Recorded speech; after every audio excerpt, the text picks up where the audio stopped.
Good evening all of you in virtual class. Good evening all of you here. Population के कुछ PYQs को फटाफट से discuss करते हैं, which will give us certain ideas. एक लिखना भी कोशिश करना जरूरी है, साथ साथ हमेशा उसको डिले आउट करना सही नहीं है. So as it is now arranged from youngest question to the oldest one. So I'm on page number 9. 2025 जो लेटेस्ट मेन है उसी पर क्वेश्चन पूछा है, वहीं से शुरू कर लेते हैं. Quotes and quotes है. The global demographic landscape is evolving with rapid population growth in some places and rapid aging in others. Unquote. Elucidate with examples. किस बेस पर आंसर लिखोगे? किस बेस पर आंसर लिखोगे? 2025 का क्वेश्चन है. Demographic transition model. Different countries of the world are experiencing different stages of transition. So stage 4 or 5. You are more talking about what? Aging population. तो मतलब आपको करना क्या है? डेमोग्राफिक ट्रांजिशन का सपोर्ट लेकर पॉपुलेशन कॉम्पोजिशन की कैरेक्टरिस्टिक्स को अप्लाई करना है, जिसमें ageing factor, population explosion factor. I hope you are understanding. So you have to apply, you have to divide. Exceptions याद आ रहे हैं? एजिंग पॉपुलेशन की जब हम बात कर रहे थे, we have taken up the exceptional blocks that has been there. तो उन एक्सेप्शंस को आप पिकअप करो. When you take it with demographic transition model matchup हो रहा है ना, 4th and 5th स्टेज, मतलब you are into the demographic low, stationary and declining. और जब आप 1 तो खैर I don't apply with any single country, so उसको अवॉइड कर सकते हैं. 2nd and 3rd स्टेजेस में आप लार्जली डेवलपिंग वर्ल्ड को ले रहे हैं. एजिंग में भी डिफरेंट कैटेगरीज आएगा. Like Asia is largely applied to be in stage 3, largely, not totally, largely applied to be in stage 3. लेकिन उस largely में भी you have the different categories of population composition. Can you recall? We took up Myanmar, we took up Laos, we took up Pakistan, we took up Afghanistan. याद आ रहा है कुछ? तो वो एक्सेप्शंस को पिकअप करोगे तो मतलब 2-3 लेक्चर्स को कंबाइन करके इसका आंसर बनेगा. ये डेमोग्राफिक ट्रांजिशन. इसके साथ साथ अच्छा ये चीज है, हमने जब क्वेश्चन पेपर डिस्कस किया था इस बार मेन होने के बाद, तो हमने उस डिस्कशन में भी बोला है, अगर आपने नहीं देखा, you have not catched up with that, उस वीडियो को एक बार जरूर देखना. 2025 का ही फिर से क्वेश्चन है जो कह रहा है, analyse the role of demographic transition in explaining variation in fertility and mortality rate globally. जब आप नोटिस करते हो ना, देखो जो पहला क्वेश्चन है उसमें भी मुझे डेमोग्राफिक ट्रांजिशन का बेस लेना है, दूसरा क्वेश्चन है उसमें मुझे डेमोग्राफिक ट्रांजिशन लिखना है. तो एग्जामिनेशन में आपके पास आते हैं 8 क्वेश्चन, आपके पास टोटल दोनों पेपर में आएंगे 8 क्वेश्चंस. ठीक है, ये बहुत इंपॉर्टेंट डिसीजन होता है, इसलिए कहते हैं ना choice. Decision of taking optional, decision of choosing this as your career, decision of preparing it with whatsoever source you want to prepare, वो सारी decision को you should take to your stride कि I have taken this decision and I'm going to do it. ये ultimately एक decision making job है जिसमें आप जाना चाह रहे हो. तो जब 8 क्वेश्चन आपके पास है, जिसमें से करने आपने 5 हैं, जिसमें 2 क्वेश्चन तो आपके कंपलसरी है, question number 1 and question number 5, ये तो कंपलसरी, इसमें तो चॉइस है नहीं. अब इसके बाद आपको अपने सेक्शन में से किसी एक सेक्शन से एक क्वेश्चन जरूर सेलेक्ट करना है, and you have to do the 3 questions thereafter. हर क्वेश्चन के 3 डिवाइड है. इस बार के क्वेश्चन पेपर में बड़ा इंटरेस्टिंग डोमेन मिला हमें पेपर 2 में. नॉर्मली होता है 20-15-15, हमें मिला 20-20 और 5, 20-20 और 10, आई एम सॉरी. तो इस तरह का वेरिएशन कर सकता है एग्जामिनर, उसमें कोई प्रॉब्लम नहीं है. बट अगर मुझे back to back 2 question same frame के मिले तो I must avoid choosing the same question, क्योंकि जिस समय आप एग्जामिनेशन हॉल में आंसर लिखने बैठे हो ना, उस समय आपका कोई डिफाइंड माइंडसेट होता है. आप कहीं पर उस समय रश ऑफ द टाइम में नहीं मैनेज कर पाओगे दोनों के बीच में जो पिन पॉइंटिंग डिफरेंस है. तो बिल्कुल सेम लुकिंग क्वेश्चन नहीं चूज करने चाहिए एग्जामिनेशन में. कई बार हम फंस जाते हैं, जो हमें नहीं फंसना चाहिए. I should be very well prepared. हमें फंसना है क्या, फंसने वाला सिनेरियो अपने लिए रखना ही नहीं चाहिए. But if you are stuck up, तो अगर हम अटक इस तरह से गए कि हर क्वेश्चन के 3 पार्ट हैं, I am very confident with 2 and 3rd आ गया फिर से डेमोग्राफिक ट्रांजिशन, मैं पहले अटेम्प्ट कर चुका हूं डेमोग्राफिक ट्रांजिशन, तो क्या करें, तब तो करो. लेकिन जब रेपिटेटिव नेचर ऑफ क्वेश्चन हो तो अवॉइड करना चाहिए. I hope it is comfortable. So examination hall में भी बहुत कॉशियसली चूज करना है. तो ये जो दूसरा क्वेश्चन है तो स्ट्रेट फॉरवर्ड ही बता रहा है, आपको डेमोग्राफिक ट्रांजिशन मॉडल को पकड़ना है और फर्टिलिटी एंड मोर्टेलिटी का वेरिएशन डालना है. तो I will advise you to attempt the previous वाला क्वेश्चन.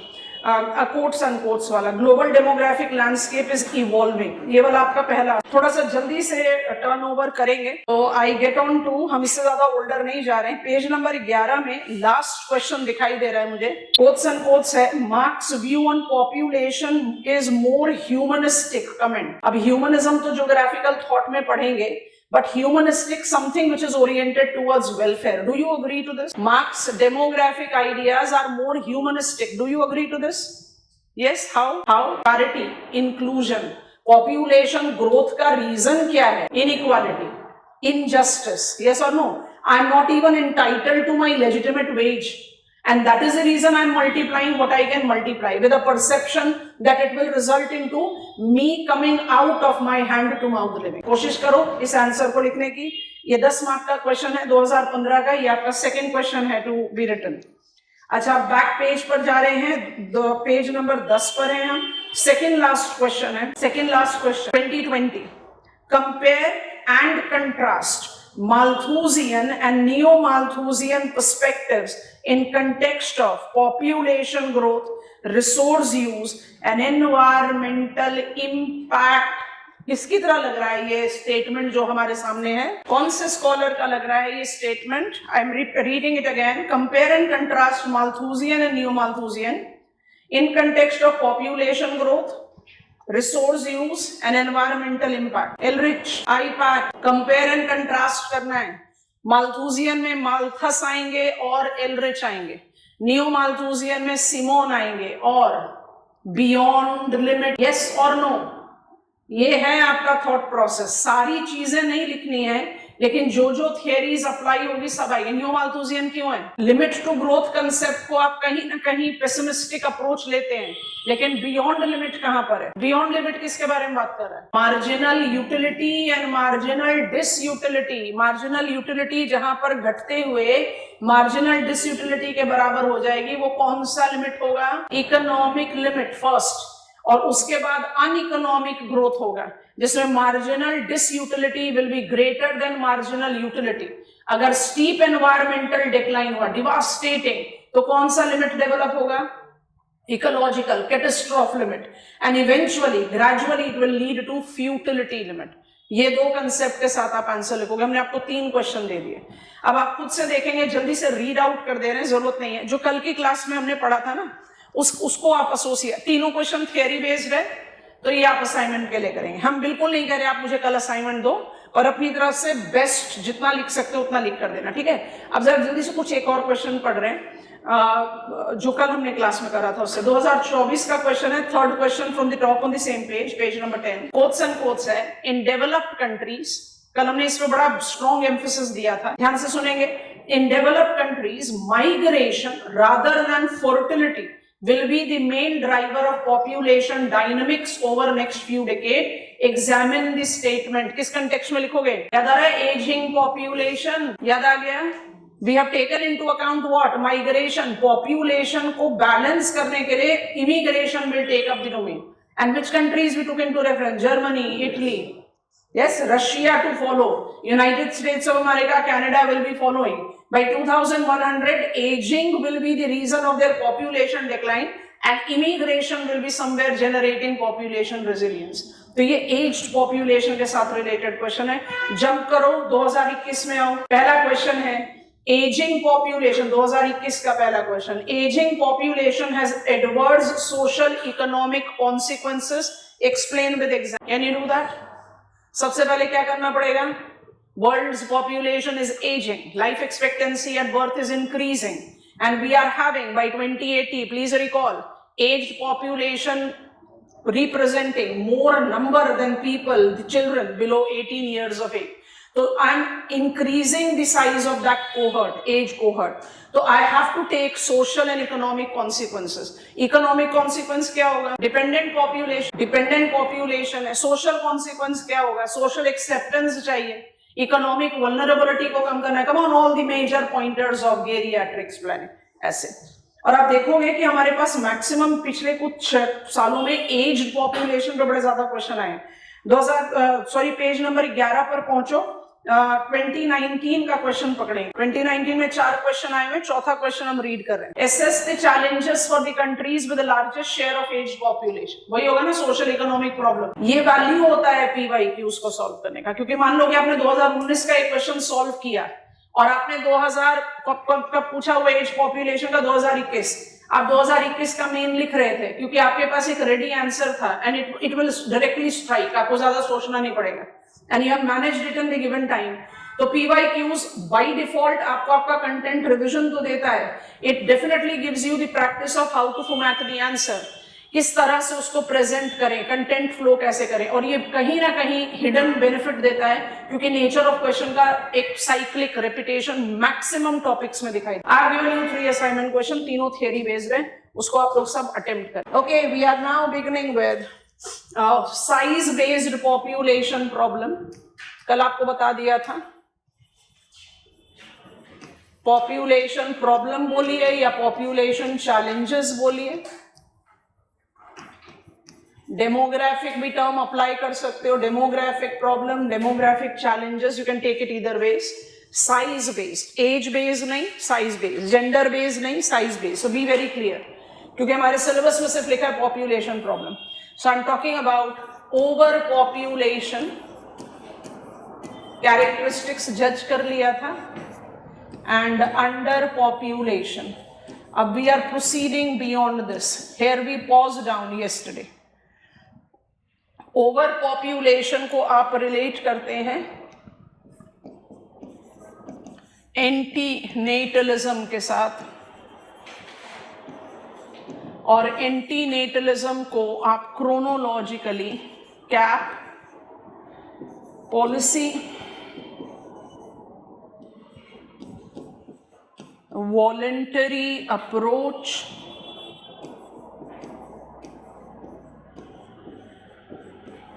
और मैंडेटरी अप्रोच में डिवाइड करते हो।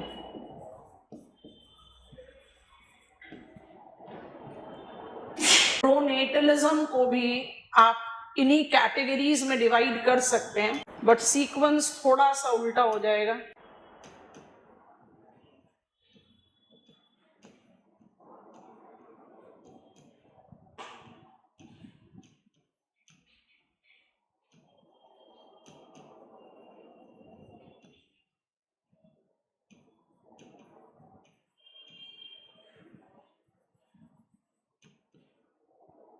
फ्रेम रेडी हो जाए तो फिर कंटेंट बिल्डिंग में आसानी होती है।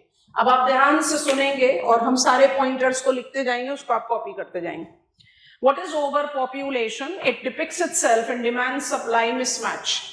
अंडर पॉपुलेशन को भी कंसिडर नहीं करें। What is overpopulation? It depicts itself in demand supply mismatch. What does that mean? Population is more, demand is more than supply. It by default leads to deprivation, deprived living. This deprived living do not justify or do not depict the only dimension of challenge that I associate with overpopulation. Overpopulation problem में सिर्फ deprivation for today is no longer a challenge.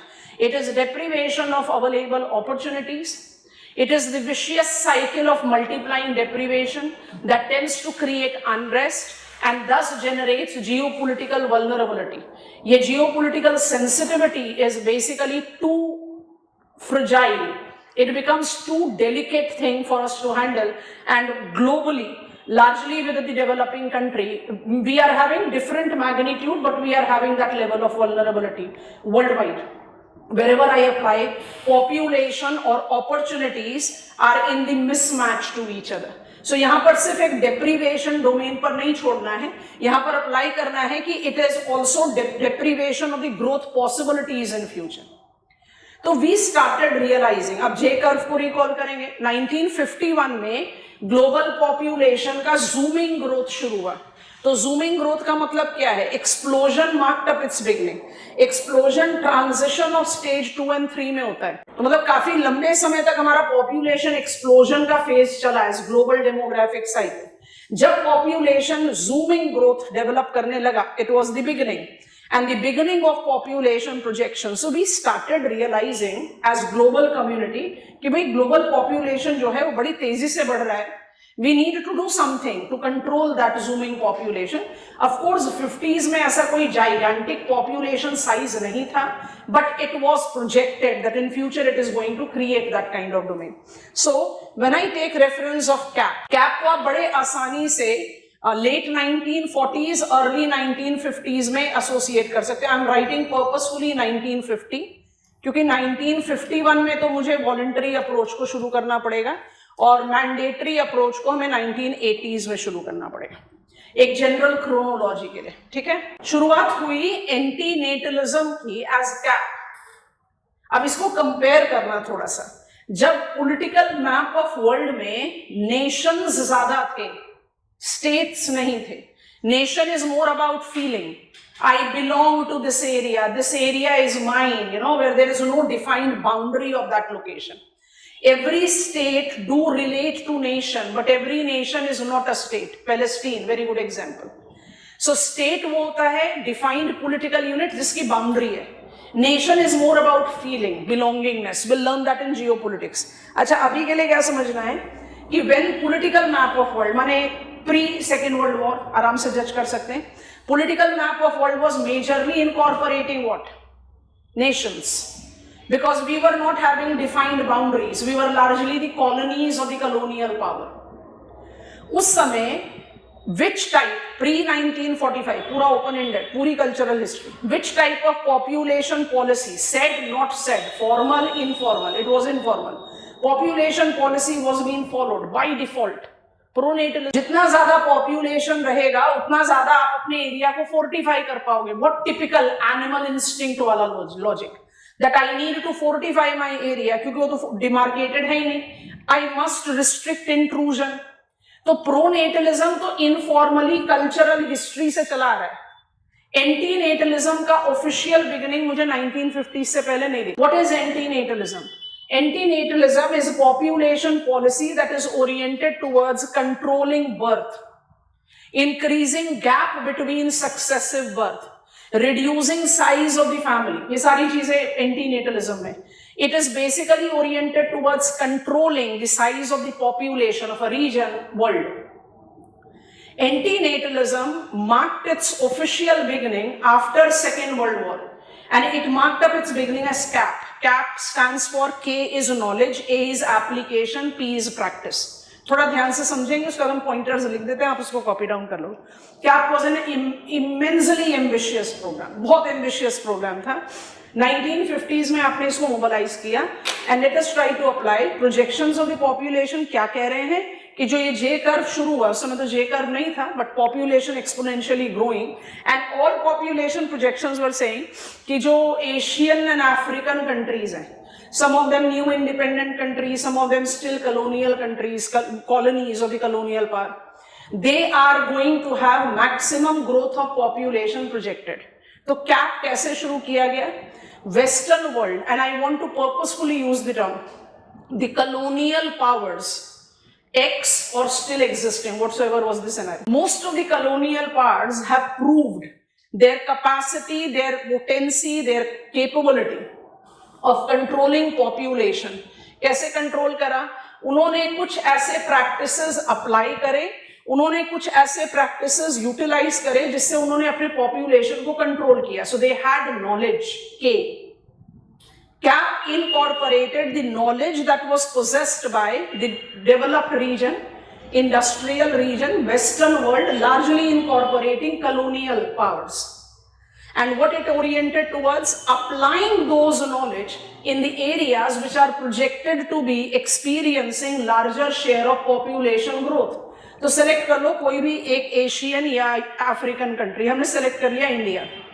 मतलब United kingdom had the knowledge and we were willing to apply that knowledge, application in India, because India was one of the locations that was projected with immense growth of population in likely future. और Indian administration, government of India, सब administrative unit, state governments of India, जैसा भी है, multi tier level में, making दो the people in power of the given country India. तो हम कह रहे हैं इंडियन गवर्नमेंट को मोबिलाइज करना to ensure that these are put into practice. P. Knowledge किसका? यूके का, सैंपल के साथ समझ रहे हैं। एप्लीकेशन कहां पर? इंडिया में। और इंश्योर किसको करना है? जो कंट्री का एडमिनिस्ट्रेशन है कि इन सारे टेक्निक्स को, means of contraception, abortions, health services, which will ensure कि फैमिली का साइज छोटा रहे, सक्सेसिव बर्थ के बीच में डिसेंट गैप रहे, जो मेडिकली भी साउंड है। So put them to practice. This was the logic of CAP, knowledge, application, practice. बहुत एम्बिशियस प्रोग्राम था पर अटरली फेल हुआ, इसलिए यूके और इंडिया का एग्जाम्पल देकर समझाया। It was a full fledged failure. किस वजह से फेल हुआ? पहला रीजन तो बहुत क्लियर है कि यूनाइटेड किंगडम का प्रोग्राम इंडिया में इतना वैलिड नहीं हो, academic nature of the programme, क्योंकि जो चीज यूके के लिए वैलिड है वो इंडिया के लिए वैलिड नहीं हो सकती। जो चीज महाराष्ट्र के लिए वैलिड है वो अरुणाचल प्रदेश के लिए वैलिड नहीं हो सकती। So it was academic natured programme, इसको फेल होना ही था। दूसरा, actors were not clear. CAP को आप किस पर्पस के साथ डाल रहे थे? एंटीनेटलिज्म तो मुझे समझ में आ रहा है that you want to control the family size, you want to control the number of births, you want to control the zooming projected growth of population, but उसको reach करने के लिए आप क्या करना चाह रहे हो? What do you want to develop? You want to develop the primary health centers, you want to create awareness campaign, क्या करना चाह रहे हो? What is your targeted avenue? इस sequence में avenue में जाओगे, सीधा जाके लोगों को बोलना शुरू करोगे कि छोटी फैमिली रखो, तो कैसे रखेंगे? There must be the availability of means of contraception, awareness of utilizing it, health services to ensure that if there is accidental pregnancies, they are getting aborted. We were unclear with our actors, objectives clear नहीं थे। और जो सबसे major reason of failure है वो क्या है? एक general untrust। आप खुद से सोचेंगे, इसलिए हमारा एग्जाम्पल है यूके एंड इंडिया, कि इंडिया ने लगभग 200 साल के बाद अटेन किया इंडिपेंडेंस, और इंडिपेंडेंस अटेनमेंट के दूसरे साल यूनाइटेड किंगडम नॉक करता हुआ आ गया डोर पर, मेरे पास आप लोगों के लिए पॉलिसी है जिससे आप अपने ग्रोइंग प्रोजेक्टेड पॉपुलेशन को कंट्रोल कर पाओगे। हमारा आंसर क्या होगा? Thank you, not interest. That is the reason I purposefully utilise the expression ex colonial power. CAP तो फेल हुआ, लेकिन कैप ने बिगिन कर दिया एंटीनेटलिज्म को, और inspired by CAP India became the first antinatalist developing country. 1951 हमारा population policy was antinatalism, absolutely on democratic lines as per the choice of the recipient. 3 phases में हमने अपने एंटीनेटलिज्म को इवॉल्व किया है। Voluntary antinatalism is absolutely matched as Indian antinatalism, now the most populous country of the world, and mandatory antinatalism is absolutely matched with Chinese antinatalism, the second most populous country of the world. बहुत अच्छी choice है, और भी बहुत सारी choices ले सकते हो, पर मेरे ख्याल से इंडिया और चाइना सफिशिएंटली क्रिएट आउट कर देता है dimensions of antinatalism. Quickly creating the pointers, लिखते जाओ जल्दी जल्दी। वॉलेंटरी और मैंडेटरी को फिर डिटेल्स में करेंगे, दूसरे स्लाइड पर जा रहे हैं। पॉपुलेशन पॉलिसीज, एंटीनेटलिज्म, पहले तो डेफिनेशन लिख लो। Antinatalism is population policy oriented or aimed to control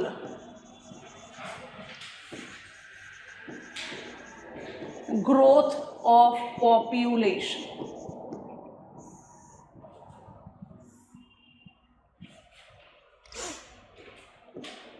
It is implied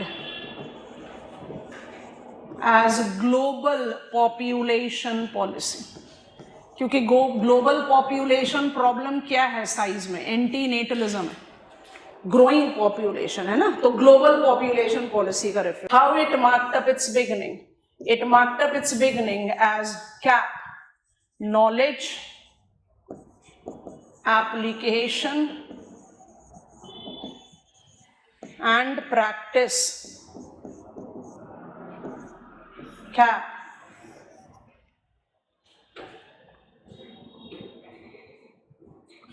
CAP is defined to be the first anti-natalist, I'm writing natalism, policy implied in world. It was based on projections of population growth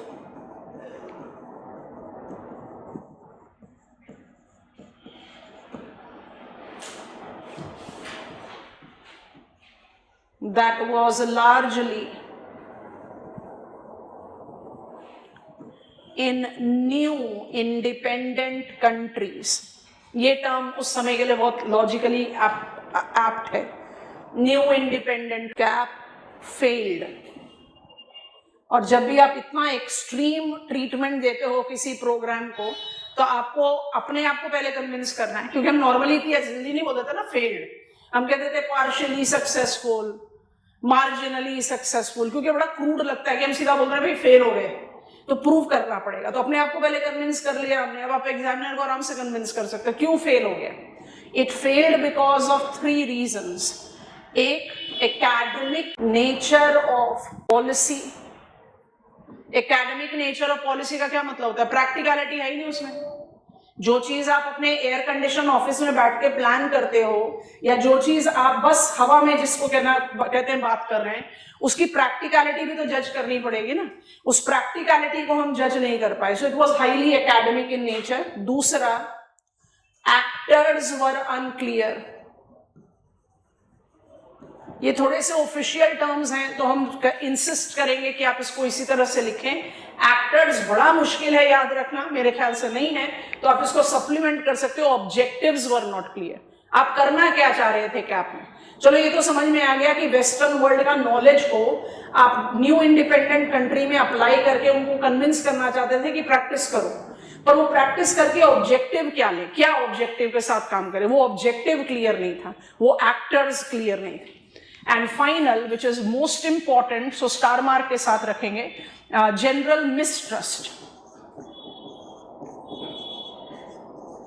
और क्यों mistrust? Because colonial regime was slowly, it was not totally over, we are in late 40s early 50s, है ना, slowly getting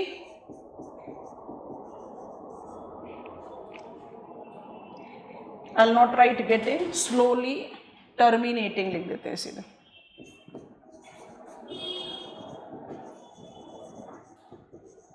और colonial powers अगर आपको कोई चीज भी सजेस्ट करने आए तो आप उसको डेफिनेटली अग्री नहीं करोगे. आई think you have understood cap. Cap एक लाइन में लिखा जाएगा, एक वर्ड में लिखा जाएगा, पर एंटीनेटलिज्म की शुरुआत कैप से हुई है. Depending on what is the demand of the question, what is the maximum marks, आप डिसाइड करोगे एग्जामिनेशन हॉल में कैप कितने डिटेल्स में आएगा. बट एंटीनेटलिज्म पर आंसर लिख रहे हो, कैप को कभी मत मिस करना. शुरुआत यहीं से हुई है, क्योंकि प्रोनेटलिज्म इनफॉर्मल वे में तो कल्चरल पास से चला आ रहा है. फॉर्मल परव्यू में कहां से चला आ रहा है अभी हम उसके बारे में बात करेंगे. लेकिन pronatalism have always been no by default kind of population policy that we followed. Antinatalism की शुरुआत कैप से. कैप समझ में आ गया. एंटीनेटलिज्म कैप के बाद विच वाज अ फेलियर, हमने सिंपली कह दिया फेलियर है. तो एंटीनेटलिज्म को हम फॉर्मली एज सक्सेसफुल कहां अप्लाई करते हैं? एंटीनेटलिज्म को हम सक्सेसफुल डोमेन में. आपको रेंज दे दिया है शुरू में क्रोनोलॉजी में, तो सक्सेसफुल एंटीनेटलिज्म जाता है वॉलेंटरी टाइप. इसको सबसे पहले पढ़ना पड़ेगा क्योंकि क्रोनोलॉजिकली फिट करती है type.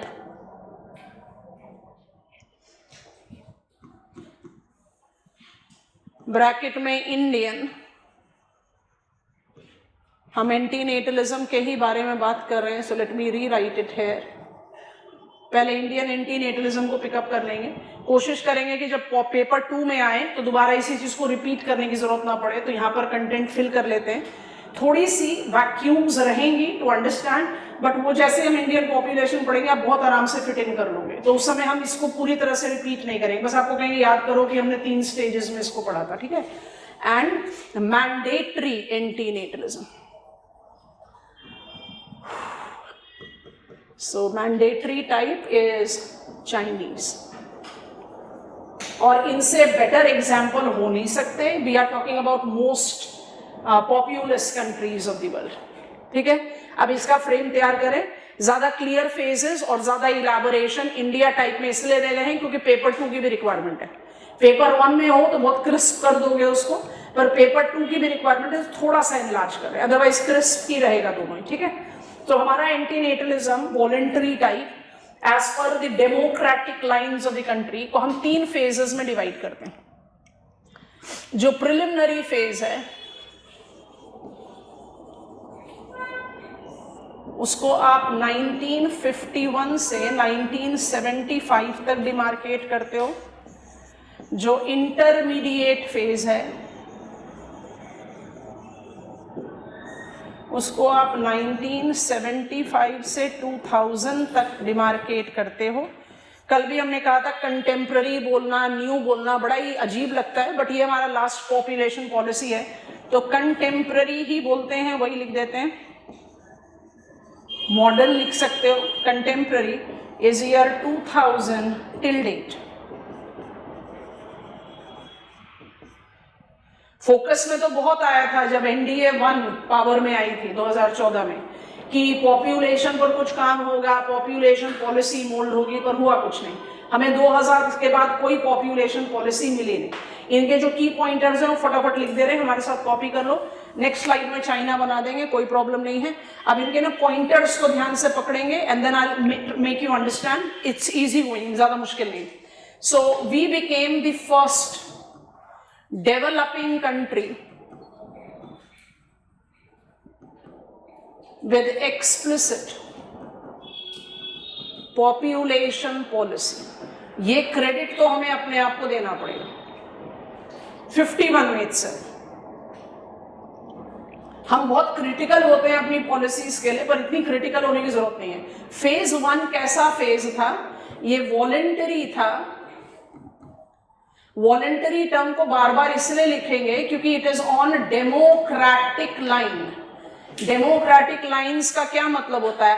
As per the choice of the recipient, as per the choice of the recipient. आप जब करना चाहो, आप जैसे करना चाहो, you know, it is not nothing that can be imposed. So it was voluntary plus informative. ये 2 की टर्म्स हैं, बोल्डली अंडरलाइन कर लेना। Preliminary phase of Indian antinatalism voluntary और इंफॉर्मेटिव था। वॉलेंटरी क्या हुआ? As per the choice of the recipient. और इंफॉर्मेटिव क्या हुआ? आपको बताना, बेनिफिट्स बताना और तरीके बताना, मतलब बेनिफिट्स, इंफॉर्मेशन देना।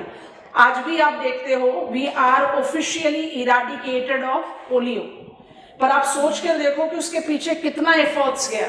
कि जब पल्स पोलियो रविवार होता था तो आप अपने लैंडलाइन का रिसीवर उठाओ, डायल टोन से पहले आता था 5 साल से कम बच्चे हैं तो लेकर जाइए, और 5 साल से कम बच्चों को आप लेकर नहीं जा रहे हो तो उसी हफ्ते में पल्स पोलियो के ड्रॉप्स पिलाने के लिए आंगनवाड़ी के स्टाफ आपके घर पर आके पिला रहे, चेक कर रहे हैं कि मार्क है कि नहीं।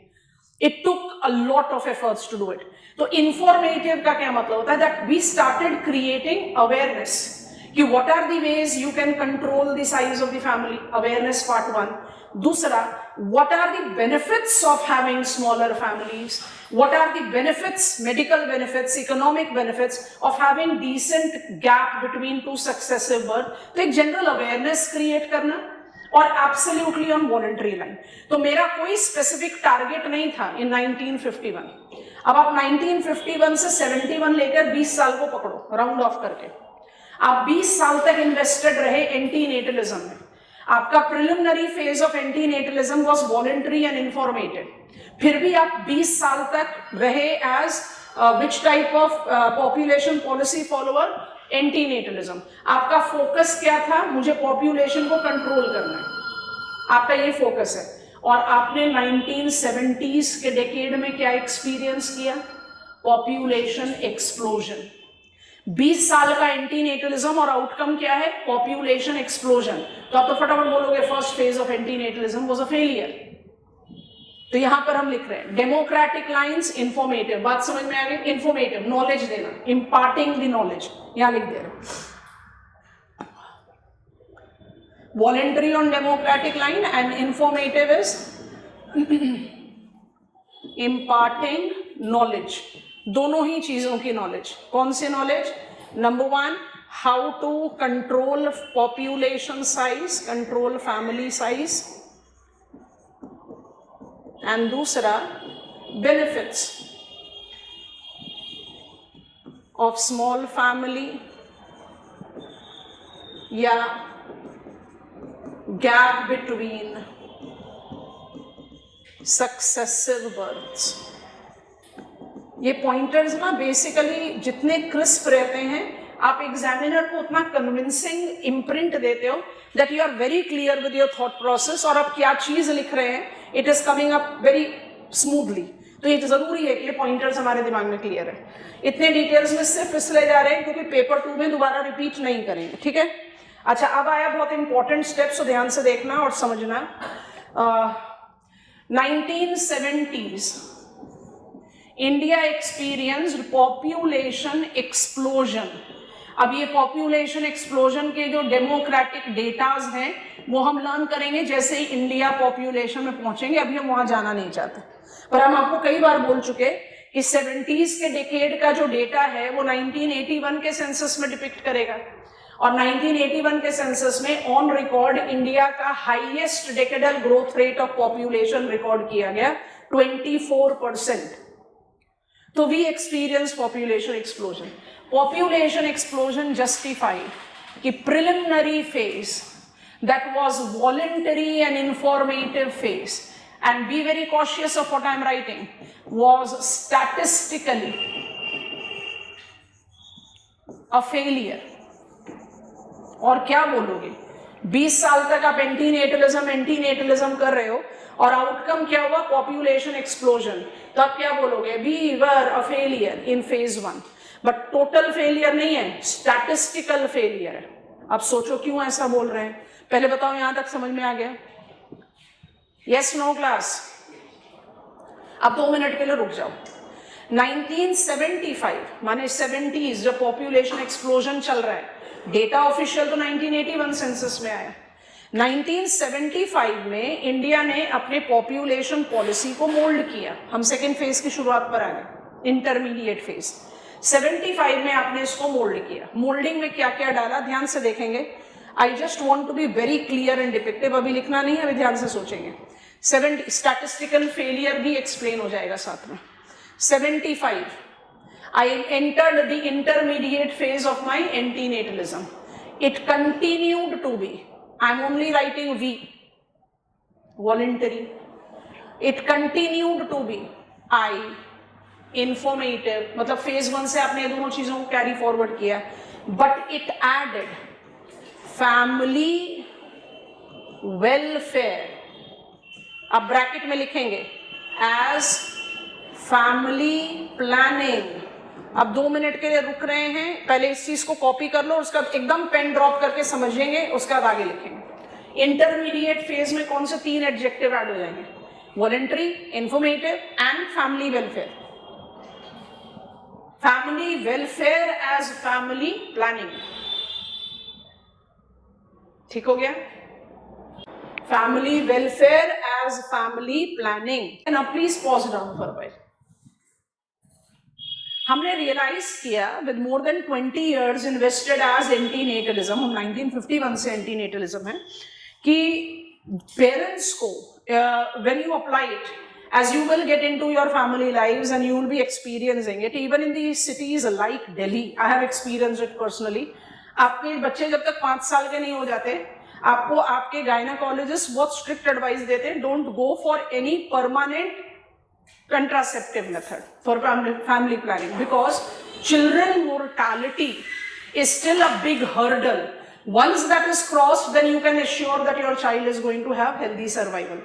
So 20 साल से ज्यादा invested रहे antenatalism में, ये realize किया कि parents will be reacting positively to antenatalism when we are ensuring them, दोनों चीजें, of a healthy survival of their kids।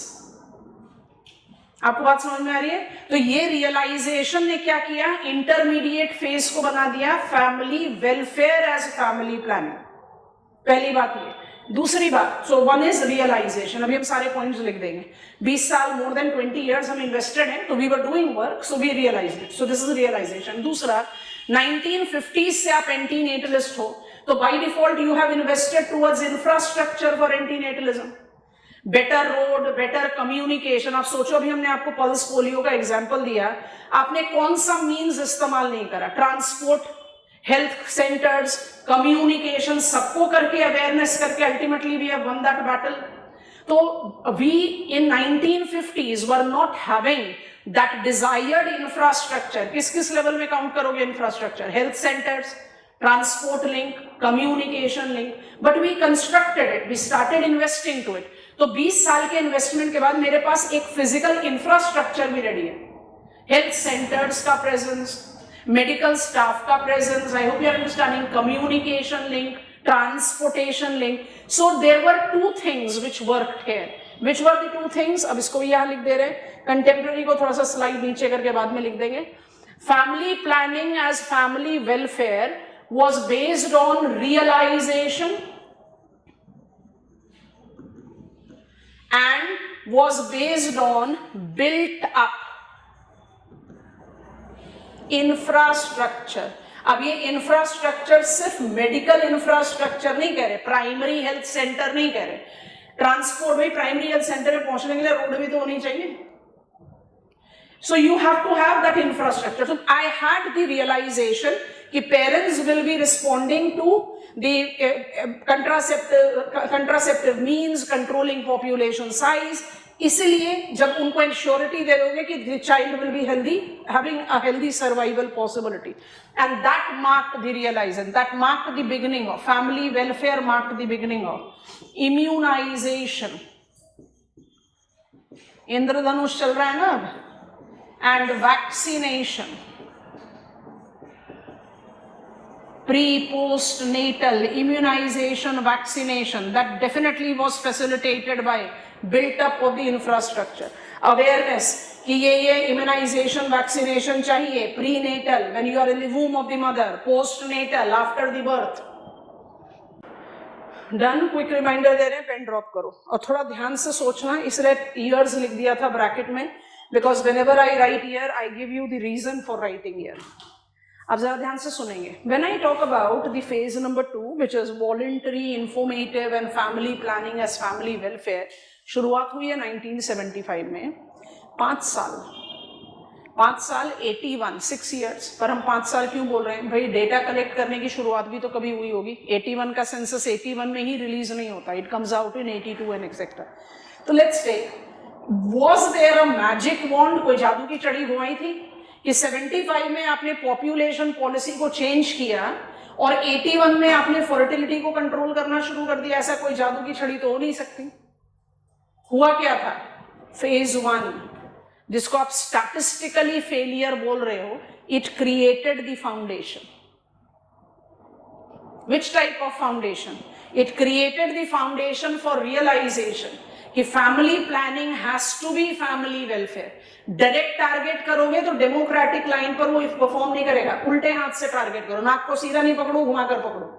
Ensure that you are giving parents a surety that you are giving parents you will have healthy survival of their kids. Automatically they will be applying to family planning means. तो ये realization वो statistical failure का outcome था, ये infrastructure वो statistical failure का outcome था. So we started reaping statistical result. इसलिए फेज 1 को फेलियर नहीं बोलकर हम हमेशा क्या बोलेंगे? Statistically failure. क्यों? क्योंकि पॉपुलेशन एक्सप्लोजन एक्सपीरियंस कर लिया भाई हमने, तो नंबर वाइज तो मेरा एंटीनेटलिज्म बिल्कुल अटेस्ट फेलियर है, but we created the base. अच्छा, इस क्रिएटेड द बेस जहां पर हम कह रहे हैं we created statistical success, there was a very strong realisation. What was that strong realisation? इसको भी यही लिख देते हैं, फिर इसको श्रिंक करके कंटेम्पररी फेज में जाएंगे। Have you understood this much? Late expanding stage को अगर आप थोड़े से दूसरे आसान टर्म में सप्लीमेंट करना चाहो तो वो क्या होगा? Population is growing but with stability. Population is growing but growth rate of population is controlled, यही है ना। अब जानबूझकर ऐसे लिख रहे हैं, ध्यान से देखना। लेट एक्सपैंडिंग स्टेज में हम एंटर कर गए, उसका क्या मतलब है? उसका मतलब है growth, that is population growth with stability. बहुत इंपॉर्टेंट पॉइंट है क्लास, पहले समझ लो, उसके बाद कॉपी डाउन कर लेना। ग्रोथ विद स्टेबिलिटी, ये क्या रियलाइजेशन दे रहा है कि ग्रोथ चल रही है ईएजी स्टेट्स में और स्टेबिलिटी आया है सदर्न स्टेट्स में। वी रियलाइज्ड फेज 2 में हमने स्टैटिस्टिकल सक्सेस अटेन कर ली। इंडिया अपने डेमोग्राफिक साइकिल को 1981 सेंसस में ले गया, थर्ड फेज में। फर्टिलिटी स्टार्टेड डिक्लाइनिंग, बट कहां डिक्लाइन होनी शुरू हुई फर्टिलिटी? सदर्न स्टेट्स में, हिंदी हार्टलैंड में नहीं। अभी ये जी स्टेट्स बता रहे, बल्कि आप हमें बताना। We realised regional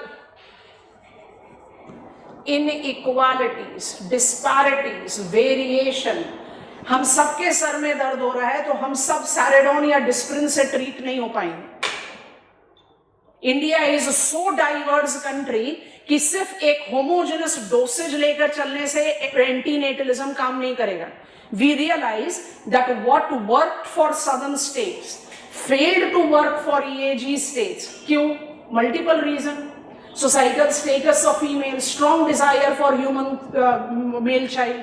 south India में education, awareness, literacy, higher societal status of females बिल्कुल उल्टा है in Hindi heartland. Poor societal status of females, very strong desire for male child, general illiteracy, unawareness. मतलब झूठ मूठ के जो सुपरस्टिशन है हमारा, जो अभी आपको एग्जांपल दे, that is a torch bearing example, has to come time and again.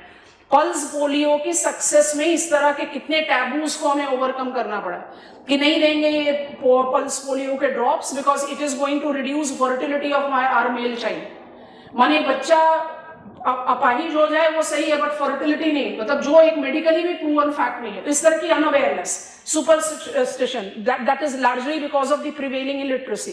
So many things combine कि नॉर्थ तो रिस्पॉन्स कर ही नहीं पाया, साउथ ने रिस्पॉन्स किया। तो रियलाइजेशन क्या होने लगी? जैसी जगह वैसी ट्रीटमेंट, इसको बोलते हैं कस्टमाइजेशन। तो जो कंटेम्प्रेरी फेज है, जो 2000 से शुरू हुआ, अब ध्यान से सुनना, पहले बताओ ईएजी स्टेट्स कौन से होते हैं? Economic empowered group, EAG states, NITI Aayog का टर्म है। आर्ट्सवाइल प्लानिंग कमीशन को बोलता था बीमारू स्टेट्स। बीमारू माने सिक। अब हमने उनको नाम दे दिया, थोड़ा सा डिसेंट नाम दे दिया। खैर अब तो नीति आयोग परफॉर्मर्स, अचीवर्स ऐसे कैटेगरीज में डालते हैं, बट ईएजी स्टेट्स अभी भी आउटडेटेड नहीं है। जल्दी बताओ। एम्पावर्ड एक्शन ग्रुप स्टेट्स, याद रखना पड़ेगा इंडियन डेमोग्राफिक साइकिल को समझने के लिए और इंडियन ज्योग्राफी को समझने के लिए। कैसे याद करें? 2000 साल में पहुंच जाओ, इंडिया का स्टेट्स रीऑर्गेनाइजेशन हुआ था। 3 एग्जिस्टिंग स्टेट्स को आपने बाइफरकेट किया था, तो बन गए थे वो 6। मुझे उन 6 स्टेट्स का नाम बताइए। बिहार, झारखंड, शाबाश बढ़ो। Madhya Pradesh, Chhattisgarh, very good. उत्तर प्रदेश और उत्तराखंड, उसे हम उत्तरांचल बोलते थे, अब उत्तराखंड बोलते। 6 हो गए। अब 2 और ऐड कर लो, राजस्थान एंड उड़ीसा। हो गए ईएजी स्टेट्स। हो गए नाम, हमेशा के लिए याद हो गए, प्रॉब्लम ही खत्म हो गई। What are EAG states? EAG states are those states which accounts for more than 46% of Indian population. मतलब राउंड ऑफ कर दो 50% पॉपुलेशन इन्हीं 8 स्टेट्स में। They never responded. रिस्पॉन्स कहां से आया? सदर्न स्टेट से आया। तो मेरा voluntary, informative and family planning as family welfare reaped statistical results, but that gave us realisation, ना भाई रीजनल डिस्पैरिटी है, एक काम नहीं करेगा पूरे इंडिया में। I have to create it as a customized approach. तो वो कस्टमाइजेशन हमने कहाँ से शुरू कर दिया? कंटेम्प्रेरी पॉपुलेशन पॉलिसी से। जो 2000 की पॉपुलेशन पॉलिसी है, अब वो किस तरह से वर्क करती है? वॉलेंटरी भी है, इंफॉर्मेटिव भी है, फैमिली वेलफेयर भी है। अब वो क्या कर रही है? Social welfare, gender empowerment, I hope you are understanding, literacy enhancement. आज की डेट में आप लिटरेसी को सिर्फ इफेक्टिव लिटरेसी नहीं बोलते हो, my ability to read, write and understand. It is literacy as media literacy, medical literacy, political literacy, awareness. माने सिर्फ लिखना पढ़ना is no longer considered as literacy.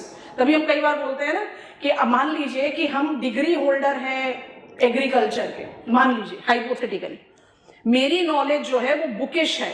एक किसान जो बचपन से खेत पर अपने सीनियर्स को काम करता हुआ देख रहा है, उसकी नॉलेज ज्यादा प्रैक्टिकल है।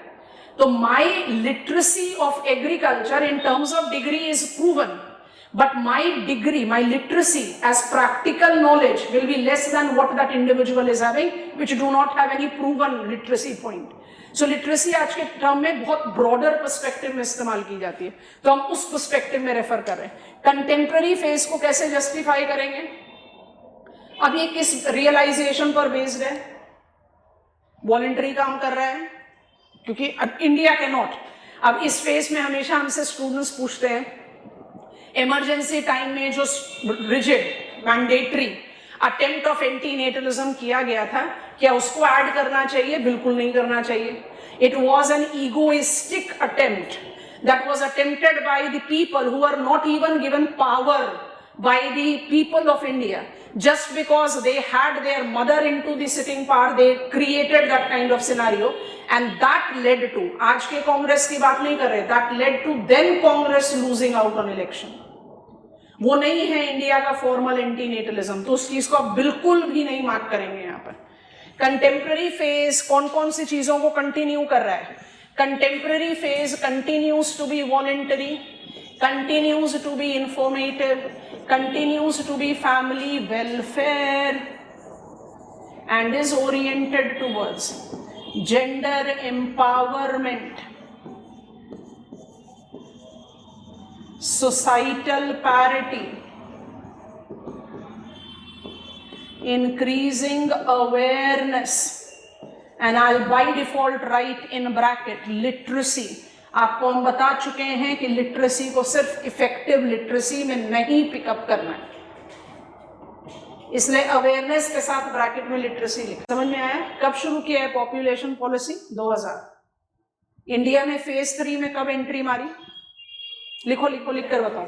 लिटर्स पकड़ में आ गए ना बच्चों, और इस हिसाब से पकड़ में आ गए, उसका कोई मुश्किल ही नहीं है लिखने के लिए। पॉइंटर्स पकड़ो, बहुत जरूरी है, नहीं तो इस तरह के टॉपिक्स में ना आंसर लिखना बहुत ज्यादा मुश्किल होता है, and specifically marks fetching answer लिखना। गोलमोल तो लिख ही दोगे, लेकिन फिर मार्क्स नहीं आएंगे। हमने क्यों इन चीजों को इंक्लूड कर दिया? क्योंकि जो हमने रीजनल इनइक्वालिटी जज की ना, जैसे साउथ ने रिस्पॉन्स कर दिया, EAG स्टेट्स रिस्पॉन्स नहीं कर रहा, तो क्यों नहीं कर रहा? क्योंकि जेंडर बेस्ड डिस्क्रिमिनेशन बहुत हाई है। अगर फीमेल्स का सोसाइटल स्टेटस पुअर है, and that is the reason there is strong demand for male child, there is range of misconceptions that prevails। तो जब तक आप उसको टारगेट नहीं करोगे, अवेयरनेस नहीं जनरेट करोगे, जेंडर एम्पावरमेंट, हरियाणा में there are certain communities which are being granted free education funded by Haryana state government till graduation for girls। तो आप एक्चुअली करना क्या चाह रहे हो? आप एक्चुअली मेन स्ट्रीमिंग करना चाह रहे हो कि जिन जिन वजह से deep rooted cultural challenges that India has, I have to overcome that. क्योंकि रियलाइज हो गया कि EAG स्टेट्स क्यों नहीं रिस्पॉन्ड कर रहे थे, बिकॉज ऑफ दीज रीजंस। अब थोड़ा सा पिकअप करेंगे क्योंकि हमें सक्सेस प्रूफ करना है। आपने यहाँ तक सब कुछ लिख लिया, अब हम सिर्फ एक पॉइंटर ऐड करेंगे, और जब आपको इंडिया की डेमोग्राफिक साइकिल बताएंगे तो आप इतनी कन्विंस हो जाओगे कि हाँ, हमने एंटीनेटलिज्म में ये सारी चीजें पढ़ी थी। आपने 2000 में शुरू किया इसको, 2001 सेंसस को आप पिकअप कर सकते हो। उसके बाद जो नेक्स्ट सेंसस हमारे पास आया, वही हमारे पास लास्ट सेंसस है। तो 10 साल लगभग, कंटेम्प्रेरी फेज शुरू होने के 10 साल, लगभग 10 साल बाद 2011 census identified EAG states entering late expanding phase। आपको बात समझ में आ गई? मतलब इंडिया लेट एक्सपैंडिंग में कब एंटर किया? 81 में। इंडिया लेट एक्सपैंडिंग में 1981 में एंटर किया, लेकिन EAG स्टेट्स जो 46% ऑफ कंट्रीज पॉपुलेशन अकाउंट करते हैं, जो 8 डिफरेंट स्टेट्स हैं, वो कब एंटर करे? 2011 से अगर कर गए तो इसका मतलब क्या, फर्टिलिटी कंट्रोल करने लगे ना, they have also responded to antinatalism. पकड़ में आ गया, डीप ब्रेथ लेना है, पेन ड्रॉप करना है, डायग्राम बनाएंगे, उसका लेकर जाएंगे चाइनीज एंटीनेटलिज्म में। ध्यान से सुनना, कंपेयर करेंगे, फिर चाइनीज एंटीनेटलिज्म बनाएंगे। क्रोनोलॉजी इतनी अच्छी इस तरह से तैयार होती है। और दूसरी चीज क्या प्रूव हो जाती है, पॉपुलेशन स्टडी का मतलब डेटा का रट्टा मारना नहीं है। किसी भी स्टडी का मतलब डेटा का रट्टा मारना नहीं। आप इकोनॉमिक ज्योग्राफी में भी जाओगे तो भी आपको डेटा का रट्टा नहीं मारना, वो कुछ हद तक रिक्वायर्ड होता है जनरल स्टडीज में, कि I was targeting 25% of GDP to be coming from manufacturing sector. तो एक दो डेटा हम भी ऐड करते हैं जब नेशनल मैन्युफैक्चरिंग पॉलिसी 2011 की बात करते हैं, make in India 2014 onwards. So we do take that into consideration, but हमेशा से डेटा की बॉम्बार्डमेंट करना, that doesn't create quality of answer. Repeat कर रहे हैं, सारी इंफॉर्मेशन बोर्ड पर है आपके रजिस्टर्स में। एकदम डीप ब्रेथ लो, रिलैक्स करो, रिमाइंड करो। Voluntary antinatalism is best depicted as Indian antinatalism. आप पेपर 1 में आंसर लिख रहे हो, कैसे कट शॉर्ट करोगे? Voluntary antinatalism as Indian antinatalism evolved in the phasal manner, realizing from the practical challenges or practicalities of the loophole, and in that evolutionary phases, which is divided into 3: preliminary, intermediate and contemporary, Indian voluntary antinatalism incorporated informative, family planning as family welfare, gender empowerment, social equality, awareness creation, slowly, steadily controlling the population growth, full stop. Paper 2 में जाओगे तो क्या करोगे? Indian antinatalism marked up its beginning in 1951.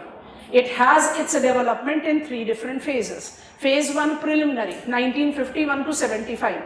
It was characterized with voluntary and informative. Voluntary क्योंकि democratic lines पर है, informative we just wanted to create awareness about how to control the family size and how basically you can benefit from the smaller family size. In remaining invested more than 20 years in antinatalism, 70s India experienced population explosion. Phase 1 thus is designated to be statistically a failure. Second phase of antinatalism marked up its beginning in 1975. 75, second phase of antinatalism was based on a realization that till the time I'm ensuring healthy survival of kids, parents are not going to agree upon to the antinatalist practices. 2, I had to develop infrastructure to somewhere facilitate antinatalism ka implementation. 75 population policy swiftly reaped result. 81 census identified. India entered stage 3. तो ये statistical success मुझे benefit of phase 1 के built up से ही मिला, that you have to write. And then with the realisation of regional divide, कि south represented more of stability of population and north represented growing population. तभी कहते हैं केरला और तमिलनाडु का डेमोग्राफिक विंडोज क्लोज हो चुका है और बिहार का डेमोग्राफिक विंडो 2055 तक खुला हुआ है। So you basically are taking up the reference of EAG states not responding. So the realization of this regional inequality led to phase 3 contemporary 2000 में शुरू हुआ। Voluntary continued रहा, informative continued रहा, family welfare continued रहा, we added gender, social empowerment plus awareness creation, literacy, education, सब कुछ। And has it been successful? Yes. EAG states 2011 silver lining बोलते थे जब ये सेंसस रिपोर्ट आया था। सिल्वर लाइनिंग आपको कल भी बताया था। Indian decadal growth rate of population is 17%, global decadal growth rate is 13%। मतलब हमने ग्रोथ रेट को कंट्रोल कर लिया है लेकिन फिर भी वर्ल्ड से बहुत हाई है। तो सिल्वर लाइनिंग क्या आई थी, मतलब सबसे पॉजिटिव थिंग क्या आया था? EAG states have started controlling fertility. हम इसको डायरेक्टली किसके साथ रिलेट कर रहे हैं? Success of phase 3। Star mark pointer लिखो। Indian voluntary antinatalism,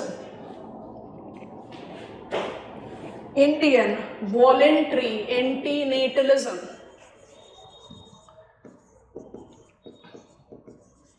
makes excellent example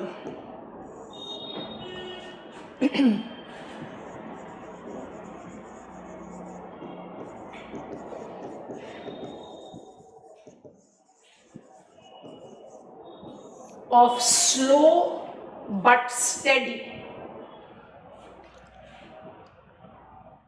successful antinatalism.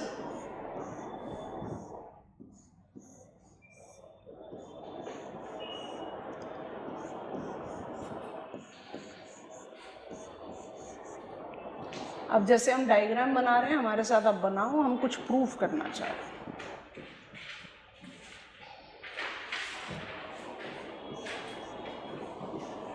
हम दोनों फिगर में 3 जनरेशन्स को शो कर रहे हैं. इसी के बेसिस पर हम चाइनीज एंटीनेटलिज्म पर चले जाएंगे.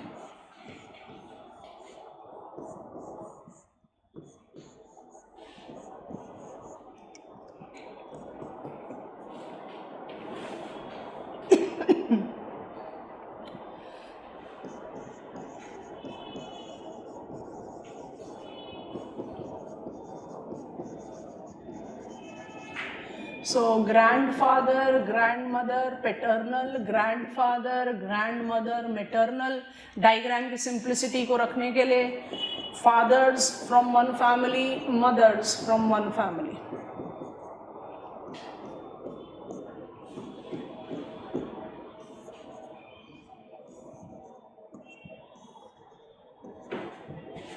And now you have 2 children each family. समझ में आ गया डायग्राम का क्रक्स? 3 जनरेशन को हमने प्लॉट किया है. अब चाइनीज एंटीनेटलिज्म का भी बिल्कुल उसी फ्रेम में आ गया. ये मेरे होंगे पैटर्नल ग्रैंड पेरेंट्स, ये मेरे होंगे मैटरनल ग्रैंड पेरेंट्स. तो I have grandfather, grandmother here, I have father here, grandfather, grandmother here, I have mother here and I have child hair.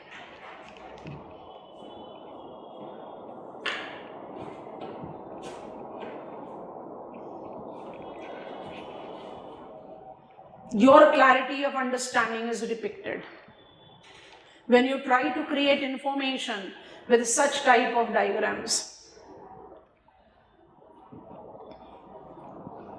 बना लेंगे तो हमें go ahead देंगे. क्या समझ में आ रहा है डायग्राम से? हम क्या प्रूफ करना चाह रहे हैं इस बहुत ही हाइपोथेटिकल सॉर्ट ऑफ डायग्राम से? कि अगर आप इंडियन एंटीनेटलिज्म को देखो फेस वैल्यू पर और चाइनीज एंटीनेटलिज्म को देखो, India is representing what? Voluntary type, and China is representing what? Mandatory type, जिसका कंटेंट अभी बस बिल्टअप करते हैं इसके साथ. तो मुझे दिखाई देता है नंबर के फैक्टर में कि 3 जनरेशन में इंडियन एंटीनेटलिज्म तो प्रूफ कर रहा है कि फेलियर है. आप 3 जनरेशन में 4 से पॉपुलेशन को बढ़ाकर 6 कर रहे हो. Come on, paternal and maternal grand parents से अब 6 बच्चे हैं, तो आपने 4 से 6 कर दिया ना, तो you have increase the population. तो एंटीनेटलिज्म तो ऐसा लग रहा है कि फेलियर है. In comparison to it Chinese antinatalism मुझे क्या दे रहा है? आपने 3 जनरेशन में पॉपुलेशन को 4 से घटाकर 1 कर दिया. हमने लास्ट स्टेटमेंट क्या लिखा? Indian antinatalism is successful example of slow and steady. Proof करते हैं. ध्यान से देखो इंडियन एंटीनेटलिज्म का फिगर. फेस वैल्यू पर तो ऐसा लगता है it's a failure, but we are not a failure as antinatalist. From the size of 3 children per family, now the family size is 2 children, because it is on choice of the recipient, democratic lines.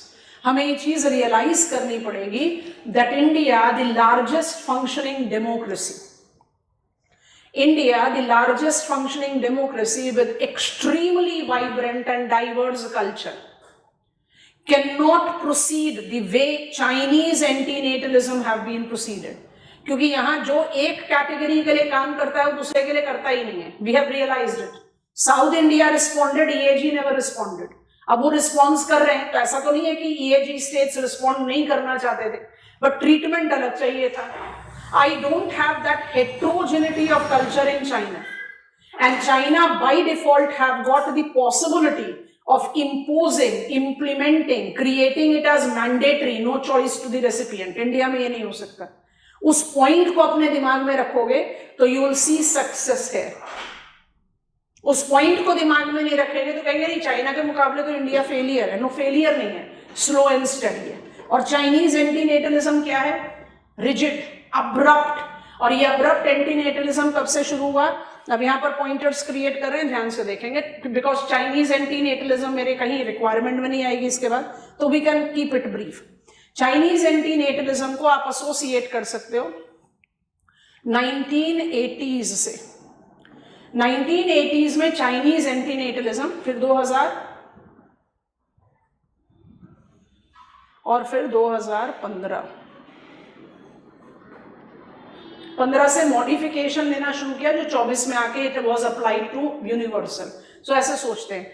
Chinese antinatalism को आप किस तरह से justify करते हैं? A late entry into एंटीनेटलिज्म।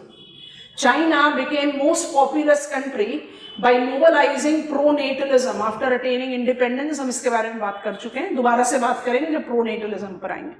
1981 to be very precise, constitutional amendment के बाद China ने एंटीनेटलिज्म को पिकअप किया। So one of the very late entry when I say antinatalism. और ये एंटीनेटलिज्म जो चाइना का था वो कैसा था? एकदम रिजिड, एकदम मैंडेटरी। आप इसको बाय डिफॉल्ट क्रिटिसाइज कर सकते हैं, but we have to give credit कि ये रिजिड और मैंडेटरी, जिसमें one child norm was such strictly implemented, और स्ट्रिक्ट इंप्लीमेंटेशन के लिए one of the most difficult decision was imposed, that we are not deciding when to have child, we are not deciding what will be the number of children that we want in our family, it will be decided by primary health center. Primary health center जब आपको permission देगा, then you can think about starting your family, और आपका family में एक बच्चे से ज्यादा नहीं होगा, और अगर हुआ तो you dare not, you know, it was a straightforward threat, क्योंकि second child माने salary cut to half, school fees doubled, ration supplies delayed, is equal to you are suffering immensely. So अच्छा है कि second child नहीं हो। अब इस तरह की पॉलिसी को मॉनिटर करने के लिए you had effective primary health centers, क्योंकि पॉलिसी को इम्प्लीमेंट करना और उसकी सक्सेस को इंश्योर करने के लिए मॉनिटरिंग करना, वो बहुत स्ट्रॉन्ग इफेक्ट चाहिए। China did it, and in record time, rigid, mandatory, with low range of penal clauses. So strict implementation of one child norm. Was it successful? Yes. In record time of 20 years, China attained zero population growth. साल 2000 में China ने zero population growth attain कर लिया। जब attain कर लिया तो कुछ प्रॉब्लम्स जो क्रॉप अप होनी शुरू हुई। सबसे पहली प्रॉब्लम जो क्रॉप अप होनी शुरू हुई, it was about ethnic minorities. Ethnic minorities का नाम लेते ही सबसे पहले क्या आ जाता है दिमाग में? तिब्बतन्स आ जाते हैं। तिब्बतन्स को ले लेते हैं। Some of the ethnic minorities, specifically Tibetans, were always quite against Chinese antinatalism, and China was successful in attaining it. सुन लो पहले, फिर कॉपी कर लेना। So some of the ethnic minorities who were always reluctant, who were always against, who always criticized Chinese antinatalism, हमारे तो population already minority में, हम पर तो ये रिजिड एंटीनेटलिज्म नहीं अप्लाई होना चाहिए। It is a purposeful attempt by Chinese authority to make sure that we remain a minority, you know, that kind of retaliation was there. तो 2011 से इसकी बात शुरू हुई, 15 में आकर some of the selective ethnic minorities, that is the reason I have chosen to write Tibetans, were allowed to have 2 children per family. So एंटीनेटलिज्म में 2015 star mark कर देते हैं, एक हल्का सा ईज दिखाई देना शुरू हुआ। So we had selective ethnic minorities permitted, selective ethnic minorities permitted to have 2 children per family. अच्छा, थोड़ा और टाइम लीप ले लेते हैं, 10 साल और ऑलमोस्ट, क्योंकि वी आर टेकिंग 2022 ऑनवर्ड्स इसमें बात शुरू हुई और इसको फॉर्मली इंप्लीमेंट कर दिया लेट 2024 में। तो आई कैन ऐड 2024, पहले समझो। When this rigidity was being implied, when to have children, I cannot decide. What should be the family size? I cannot decide. It will be decided by the primary health center. तो आप कहीं ना कहीं मुझे इस चीज की तो परमिशन दे ही दोगे that what is the gender of the child that I want to give birth to. अगर आप सेक्स रेशो की स्टडी करोगे, जो हम करेंगे इंडियन कंटेक्स्ट में, इंडिया का फेस सेवर सिर्फ चाइना है. Among the top 10 most populous countries of 2010-11, India के 940 फीमेल्स पर 1000 मेल, जो ग्लोबल लेवल ऑफ 980 फीमेल्स पर 1000 मेल से तो कम है, 984 एक्चुअली. वो जो बाकी 8 कंट्रीज हैं जो मोस्ट पॉपुलस लिस्ट में आती हैं, उनमें सेकेंड लोएस्ट है. सिर्फ फेस सेवर इंडिया का जो है वो चाइना है. चाइना का सेक्स रेशो 2010-11 में 927 फीमेल्स पर 1000 मेल था. तो ये जो रिजिड एंटीनेटलिज्म है, इसने चाइना को क्या दिया? ये रिजिड एंटीनेटलिज्म ने चाइना को दिया, नंबर 1, एक extremely screwed distorted sex ratio. Sex ratio immensely regressive. ये जरा ऑफिशियल टर्म हो गया तो इसको हमने लिख दिया. इतना regressive that Chinese men found it difficult to find females to get married to. और दूसरा, क्योंकि आपने इतना मैनिपुलेट कर दिया बर्थ रेट को कि आपने इस डेमोग्राफिक साइकिल का एक स्टेज स्किप कर दिया. There is continuous depletion. Help me to construct this point. Workforce bottom से तो सप्लाई नहीं आ रहा, आपने बॉटम को तो अब्रप्टली नैरो कर दिया. I hope you understand. So who will sustain the working population or work that has been created?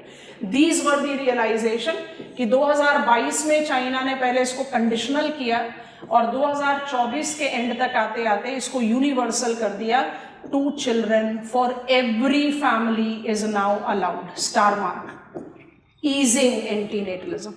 2022 में करा था if me and my husband are of the families that have got 1 child, मतलब I am the single child of my parents, my partner is single child of his parents, तो हमें allow होगा कि हम 2 children रखें. पर 2024 में जब ऑफिशियली लॉन्च किया तो इट वाज अनकंडीशनल.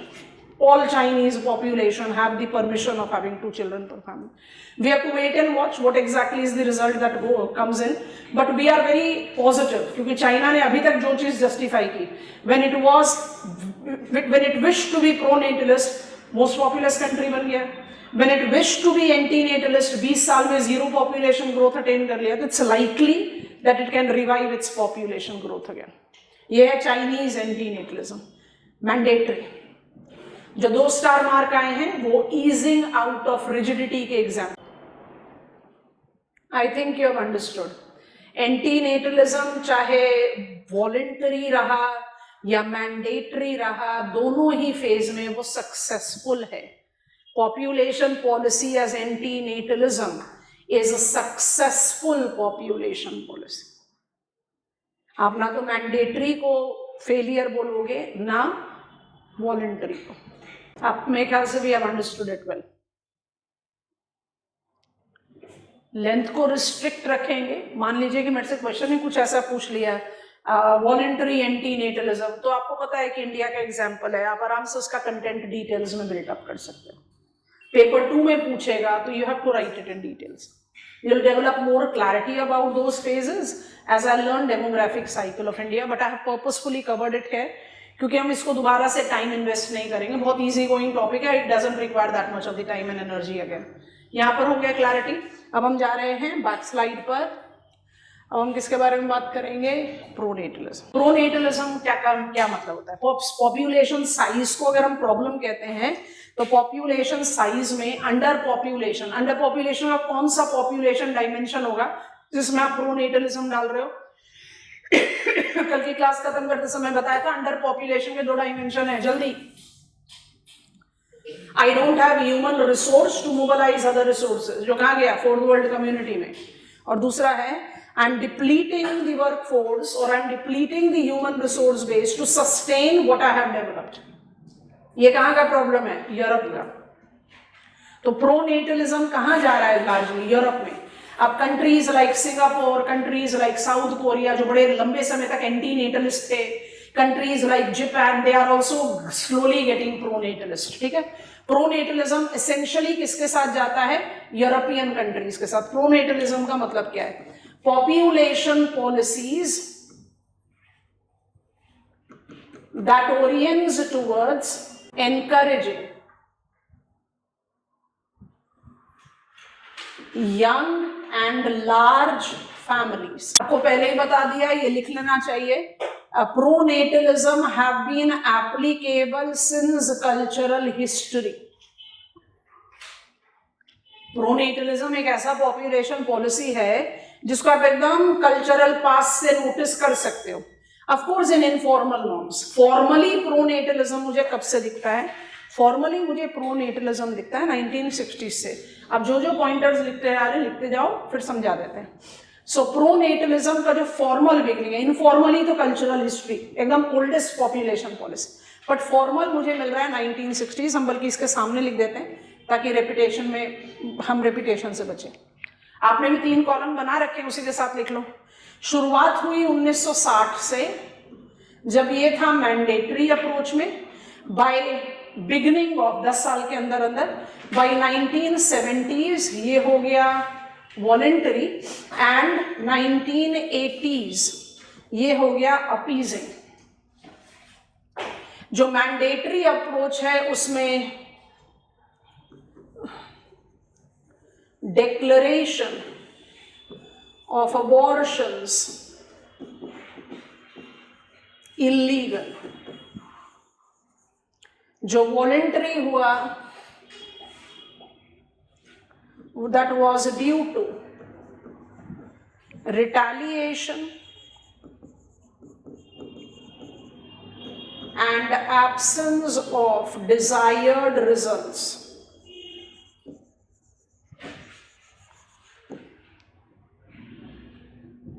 और जब 1980s तक पहुंचते पहुंचते वो अपीजिंग हो गया, तो अपीजिंग क्या हो गया? Depicting urgent need to revive population.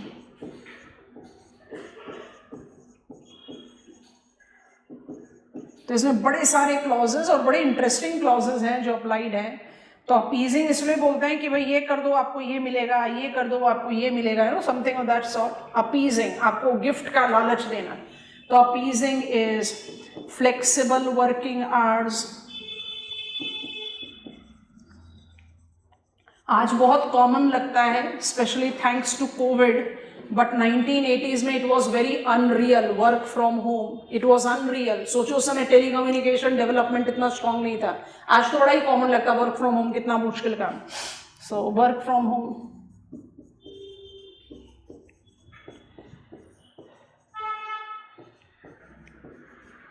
Expandable, ये बड़ा इंटरेस्टिंग है। हम इसको बबल में डाल देते हैं। पैटर्निटी एंड मैटर्निटी लीव,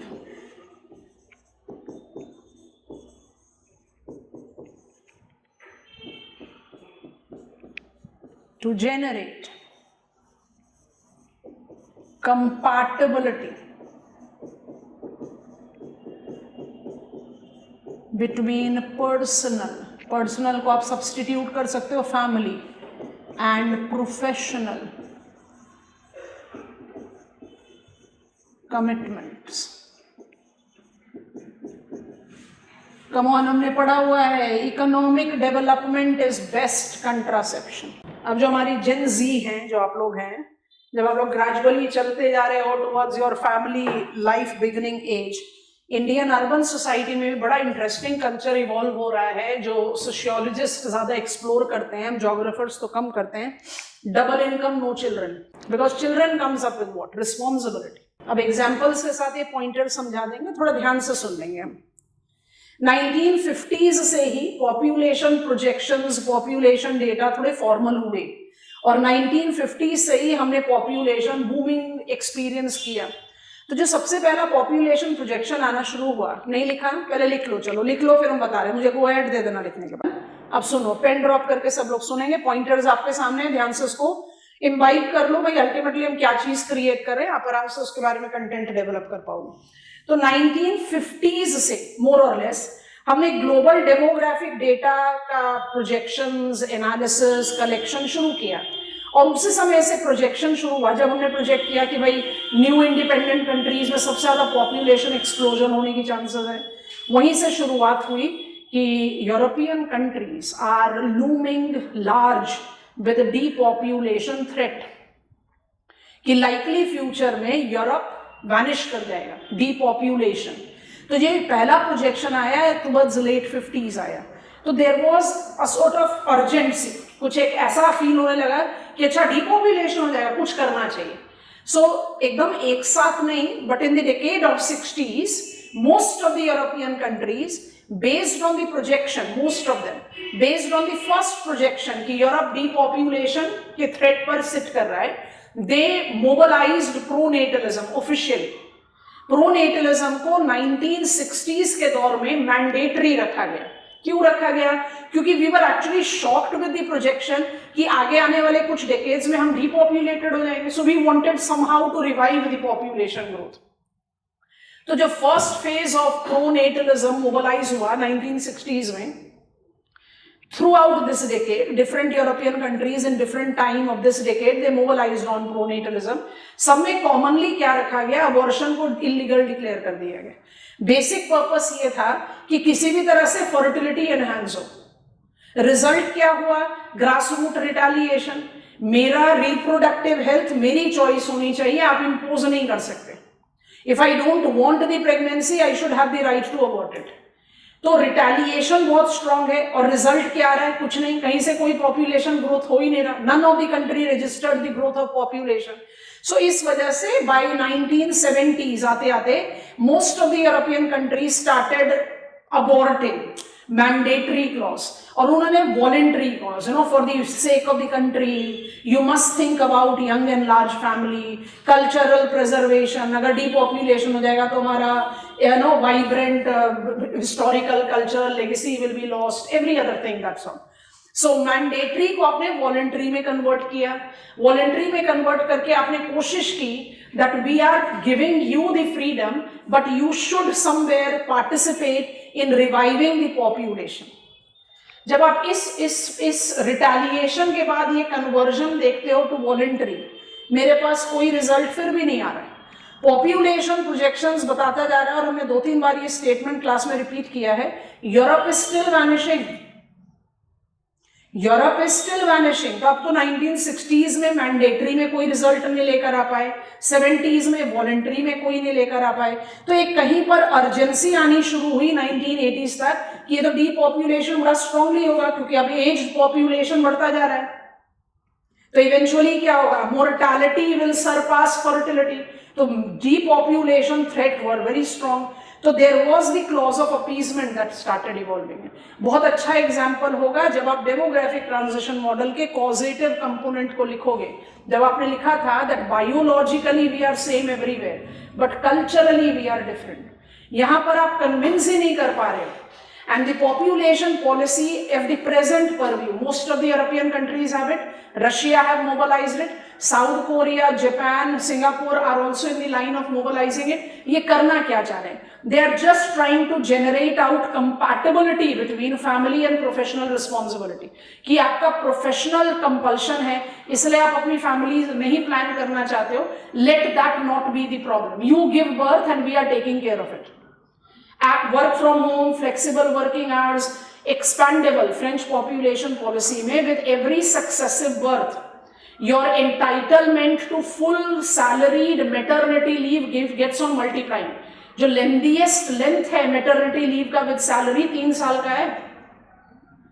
आप सोच कर देखो, उसके बाद भी आप पॉपुलेशन को रिवाइव नहीं कर पा रहे। So you are basically trying to generate out compatibility between professional and personal life. You have got crutches at your workplace, you have flexible working hours, you can work from home, every other thing is being applied, but we are not fetching result। बहुत मुश्किल होता है इस तरह का conclusion convince करना खुद को और फिर एग्जामिनर को। European pronatalism, torch bearers of pronatalism, in all its dimension, चाहे मैंडेटरी रहा, चाहे वॉलेंट्री रहा, चाहे अपीजिंग है, फेलियर है.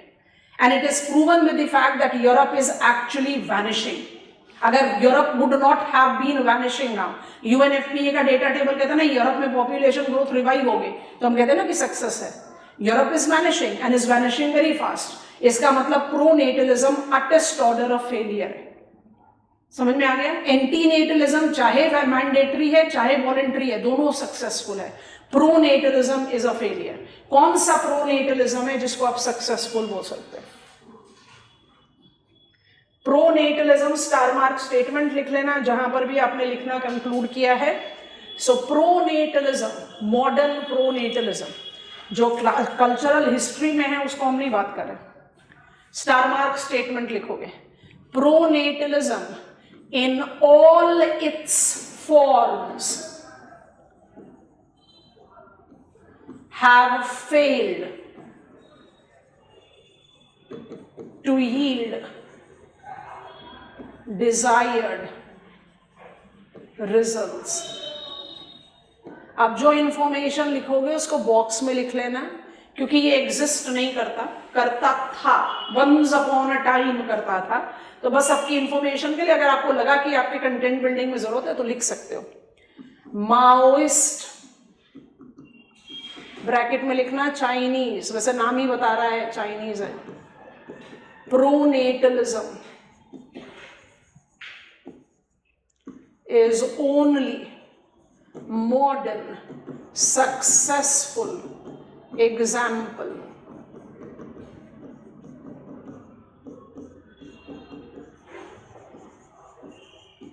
which made China most populous country of the world.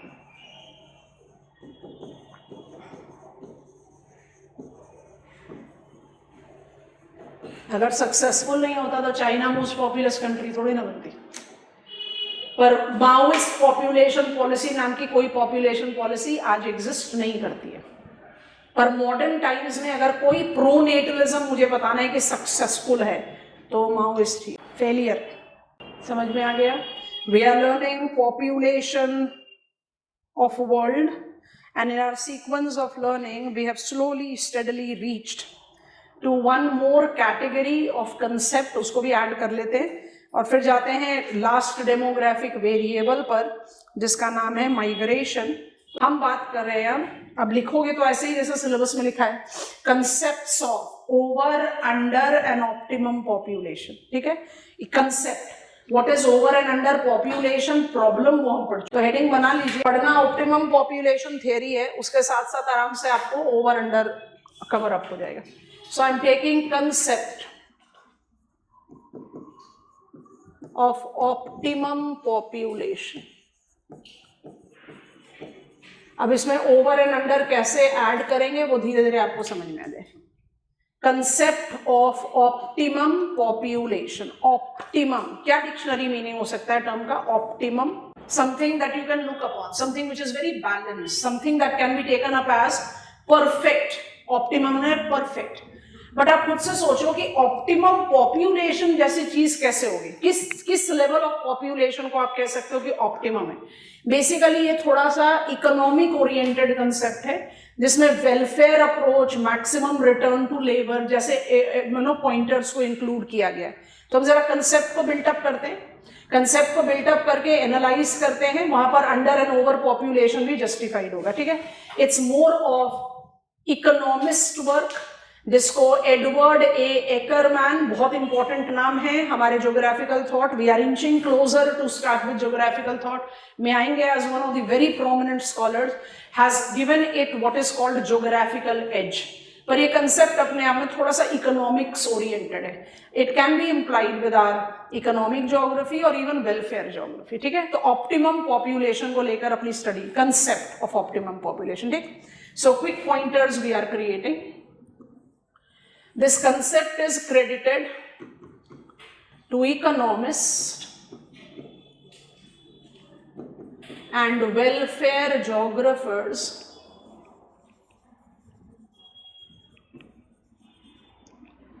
concept is credited to economists and welfare geographers list create करोगे, Carl Saunders, put a dash and in front of it write down, referred it for maximum welfare. सारे expressions को apply करना है. Maximum welfare. अभी हम इसको debate में डालेंगे, पहले पॉइंटर्स क्रिएट कर लें. नेक्स्ट नेम स्टार मार्क के साथ है Edwin Cannan. Put a dash and write down. He identified return to labor. Return to labor.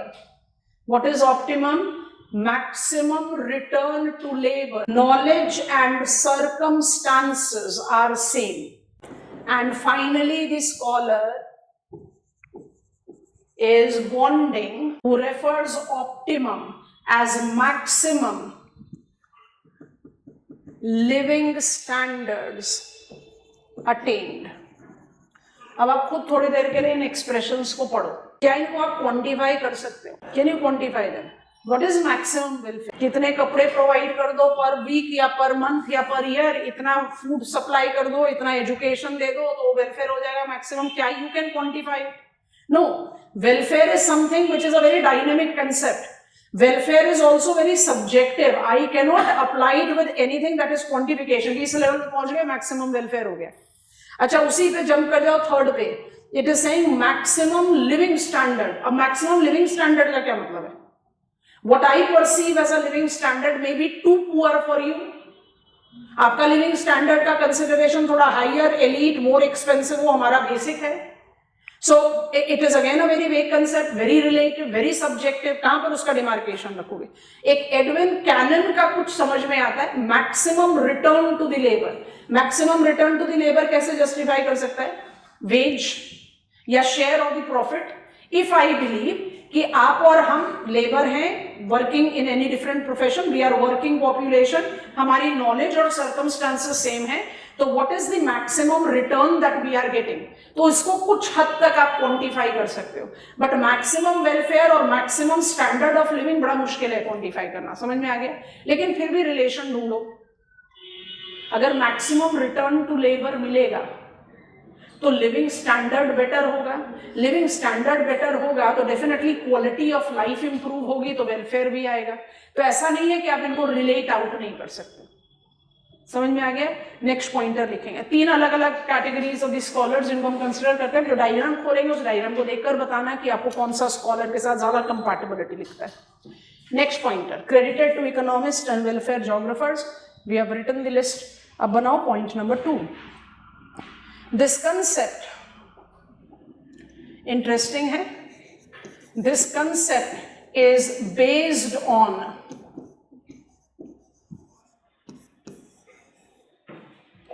Defined assumptions. दो ही assumptions हैं, ध्यान से लिखना. A and B. I want complete statements in your registers. A,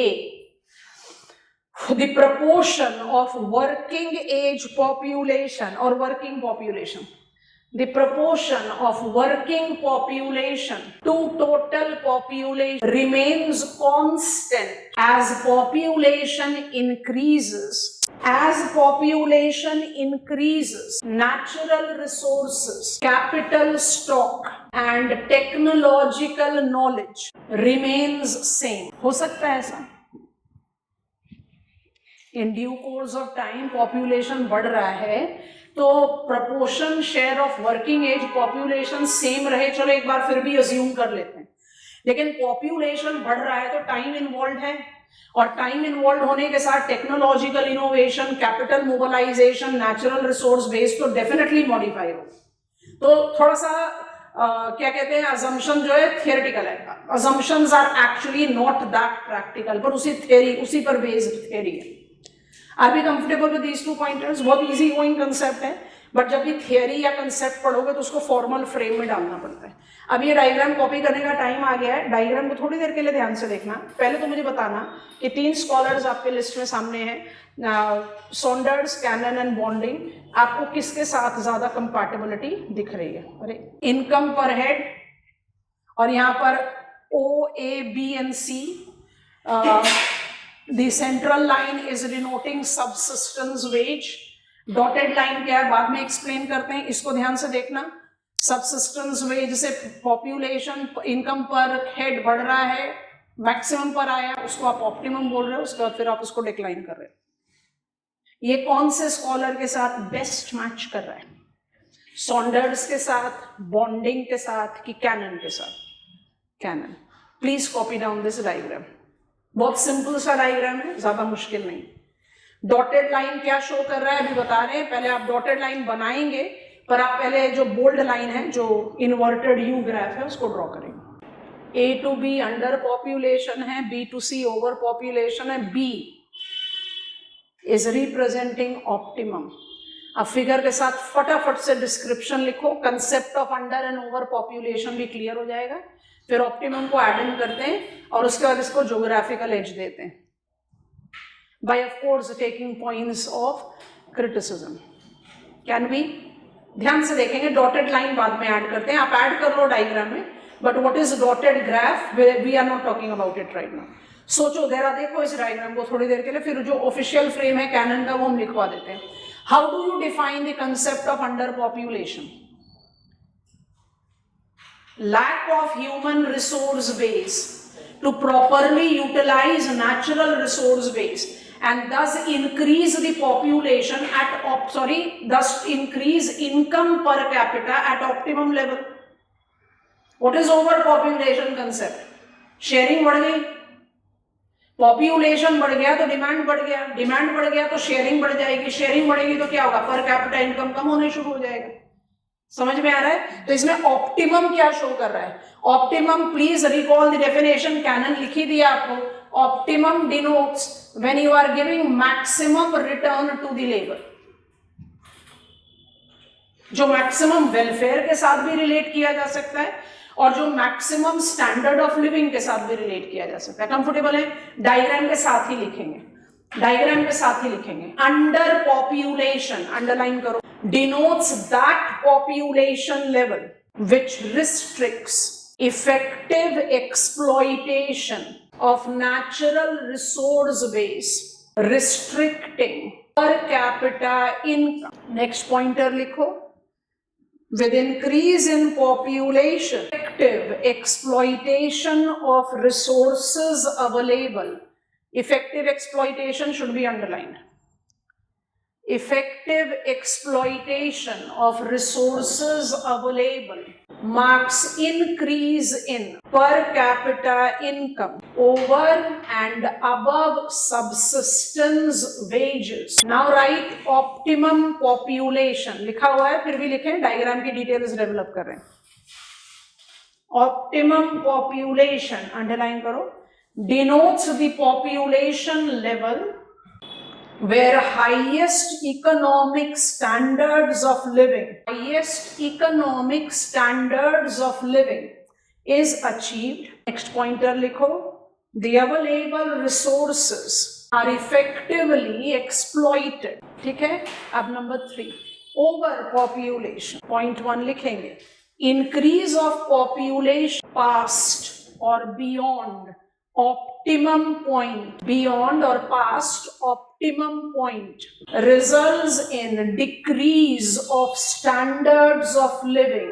Pointer बना के लिखोगे, as resources are shared among larger share of population, decreasing economic standards per capita. आपको समझ में आ गया? स्टार मार्क करके अब डॉटेड लाइन का डिस्क्रिप्शन लिख लो। The dotted curve depicts level of income per head involving dynamic factors. Underline करो डायनेमिक फैक्टर्स, और 2 मिनट के लिए रुक जाना और रिकॉल करना है कि इस थ्योरी को आपने 2 अजम्पशंस पर बिल्ड किया है। अजम्पशन 1 है कि proportion share of working age population static रहेगा। दूसरा अजम्पशन है नेचुरल रिसोर्स, कैपिटल स्टॉक और टेक्नोलॉजी स्टैटिक रहेगा, पॉपुलेशन को बढ़ने दो। ठीक है? तो पॉपुलेशन बढ़ा तो आपने एफिशिएंटली यूज करना शुरू किया, ऑप्टिमम पर पहुंचे, पॉपुलेशन फिर बढ़ता जाएगा तो शेयरिंग बढ़ जाएगी तो पर कैपिटा डिक्रीज हो जाएगा। तो कौन सा डायनेमिक फैक्टर डाल सकते हैं इसमें? Dotted line represents the level of income per capita can be increasing with dynamic factor. तो अजम्पशन को देखें तो डायनेमिज्म किसके साथ डाल दोगे? Trade, dynamic factors as trade, और ट्रेड को बड़ी बोल्डली अंडरलाइन। आपका natural capital, stock, natural resource, technology सब स्टैटिक है, पर अगर आप ट्रेड करने लगोगे तो हो सकता है कि थोड़ा सा इंक्रीज। आप कंसेप्ट समझ गए? आपको इस कंसेप्ट में कोई प्रैक्टिकलिटी दिखाई देती है? आपने under population, over population as population problem पढ़कर यहां पहुंचे हैं आप। डू यू अग्री कि अंडर पॉपुलेशन और ओवर पॉपुलेशन डिपिक्ट करता है वही चैलेंज जो यहां पर डिपिक्ट हो रहा है? What is under population? I am having lack of workforce to utilize resources effectively. या तो रिसोर्सेज देखो या इकोनॉमिकली डेवलप्ड मोमेंटम देखो। What is over population? जहां पर डिमांड ज्यादा है, सप्लाई कम है। ऑप्टिमम क्या होगा? Under given circumstances, when you see maximum standard of living, maximum welfare और maximum output income per capita, उसको आप ऑप्टिमम बोल रहे हो। वैलिडिटी जजमेंट करते हैं, फिर क्रिटिसिज्म लेंगे। Are we comfortable with theory? अच्छा, ये थियरी देखने में बड़ी ही थियरिटिकल लग रही है, मतलब हम समझ तो सकते हैं कि चलो ओवर पॉपुलेशन, अंडर पॉपुलेशन कहीं पर थोड़ा डिफाइंड है। आई मीन व्हेन आई से व्हाट इज अंडर पॉपुलेशन, ये कहीं मेरी कंपैटिबिलिटी दिखा रहा है कि I will be in the position of reaching to the maximum level of income only when there is growth in the population and I am effectively mobilizing the resources. I see validity here. And over population में आप justify कर रहे हो, wage per capita decrease क्यों होगा? क्योंकि आप population या sharing को बढ़ा रहे हो। समझ में आ रहा है? लेकिन optimum अपने आप में बहुत vague सा concept. How will it define optimum? तो ये जो vague concept है, criticism towards end लेते हैं, पहले इसको build up कर लेते हैं। आइडियल एवरेज स्टूडेंट्स यहां पर ऑप्टिमम पॉपुलेशन के कंसेप्ट को रोककर और क्रिटिसिज्म के बारे में बात करने लगता है। एम्पेरिकल एविडेंसेस नहीं है, बहुत वेग कंसेप्ट है, कोई भी क्वांटिफिकेशन या क्वांटिटेटिव मेजर नहीं किया जा सकता, मतलब it is something which is too theoretical to be practically applied. But हमारे अमेरिकन स्कॉलर हैं, उनका नाम है एडवर्ड ए एकरमैन। उन्होंने हमें दिया है पॉपुलेशन, रिसोर्स, रीजन, 3 फैक्टर्स को कंबाइन करके। पहले आप बताओ, आप लोगों को यहां तक सब समझ में आ गया? हम इस कंसेप्ट को ना ज्योग्राफिकल एज देना चाह रहे हैं, तो हम जा रहे हैं बोर्ड पर। ध्यान से सुनना। Is the concept of optimum population taking into consideration resource factor? Yes, no? Is the optimum population concept is taking into reference resources? Yes, no? Yes. Is it taking population factor? Yes. Is it taking technological factor? Yes. पहले तो इसको justify करते हैं। तो resource factor है, population factor है और technological factor है। अच्छा, आप जरा कैनन के concept को recall करो और बताओ कि इसमें dynamism किसके साथ दिखाई गई? तीनों के साथ। टाइम के साथ पॉपुलेशन भी बढ़ रहा है, यस और नो? डायनामिज्म तीनों के साथ दिखाई गई। लेकिन क्या बताया गया कि अज्यूम कर लो कि जब पॉपुलेशन बढ़ेगा तो आप अपने रिसोर्स बेस को और टेक्नोलॉजी को एक लेवल पर डिफाइन करोगे, तभी आप अंडर, ओवर एंड ऑप्टिमम को डिमार्केट आउट करोगे। एकरमैन कहते हैं इन तीनों फैक्टर्स को कॉम्बिनेशन में लेकर, बहुत इंपॉर्टेंट ज्योग्राफिकल कंसेप्ट है, इन तीनों फैक्टर्स को कॉम्बिनेशन में लेकर आप डिफाइन करें concept of needs. Welfare geography में पढ़ेंगे हम, ज्योग्राफर्स 3 तरीके के नीड्स को डिफाइन करते हैं। पेन ड्रॉप रहेगा, प्लीज समझिए, उसके बाद तो आप कंटेंट अपने आप ही बिल्ड कर लोगे, कोई प्रॉब्लम नहीं है। 3 तरीके के नीड्स हैं। कौन कौन से नीड्स हैं? Physical needs, cultural needs and higher needs. आप फिजिकल नीड्स को किस में जस्टिफाई करते हो? Basic food, cloth, shelter. I am writing clothing. Physical needs is identified with the elementary dignified living, ठीक। अच्छा, कल्चरल नीड थोड़ा सा हायर लेवल हो जाएगा, so it includes education, it includes security, it includes health, it includes leisure. मुझे छुट्टी भी मिलनी चाहिए, आई should have health security, I should incorporate education, everything. और हायर नीड्स को हम रखते हैं open ended, which can be attend with ever increasing income, combining three factors: population, technology and resource, giving recognition to three types of needs: physical, cultural and higher needs. Ackerman ने हमें population resource reason दिया, और population resource reason को कैसे define कर रहे हैं, इधर लिख देते हैं। पॉपुलेशन रिसोर्स रीजन को कैसे डिफाइन कर रहे हैं, हम इसके बाद ना बहुत कम बोलेंगे, हम बोलेंगे आप कुछ लिखना चाहोगे आप लिख लेना, पर आप पहले समझो कौन कौन से पॉपुलेशन रिसोर्स बताए, रीजन्स बताए। एक कहते हैं यूएस टाइप, हम इसे थोड़ा सा मैनिपुलेशन ले सकते हैं। एक बोलते हैं यूरोपियन टाइप। अब क्योंकि हमें ज्योग्राफी पर लर्न करना है और हम इसको ऑप्टिमम पॉपुलेशन के साथ ले रहे हैं, तो हम थोड़ा सा मैनिपुलेशन करते हैं, पर अगर एकरमैन ही क्वेश्चन पूछ लिया तो एक मैनिपुलेशन को आपको थोड़ा सा रिकॉग्निशन देना पड़ेगा। इसके बाद ये बोलते हैं Brazilian type and Egyptian type. हम इजिप्शियन टाइप को मैनिपुलेट करके इंडियन टाइप बताते हैं, चाइना टाइप नहीं करें, ब्रैकेट में इजिप्शियन लिख देंगे। तो हम इंडियन लिखकर ब्रैकेट में इजिप्शियन लिख देते हैं। इंडियन टाइप में मुझे जरा ज्यादा अच्छा क्लैरिटी मिलेगा, so that gives me the reference, and Brazilian type. और ये एक और भी बोलते हैं जिसकी मुझे रिक्वायरमेंट नहीं है ऑप्टिमम पॉपुलेशन में, पर अगर मुझसे एकरमैन का पॉपुलेशन रिसोर्स रीजन पूछ लिया तो उन्होंने 5 रीजन्स बताए। तो he also talks about Arctic type. आप बहुत आराम से विजुअलाइज कर सकते हो कि आर्कटिक टाइप जो है वो किस कैटेगरी में बिलोंग कर रहा है। स्टार मार्क है ये ऑप्शनल है, जल्दी बताओ। आर्कटिक टाइप आपके पॉपुलेशन रिल में किस कैटेगरी पर डिमार्केट कर रहा है? पॉपुलेशन रिल में आर्कटिक टाइप को आप किस रिल्म में डालोगे?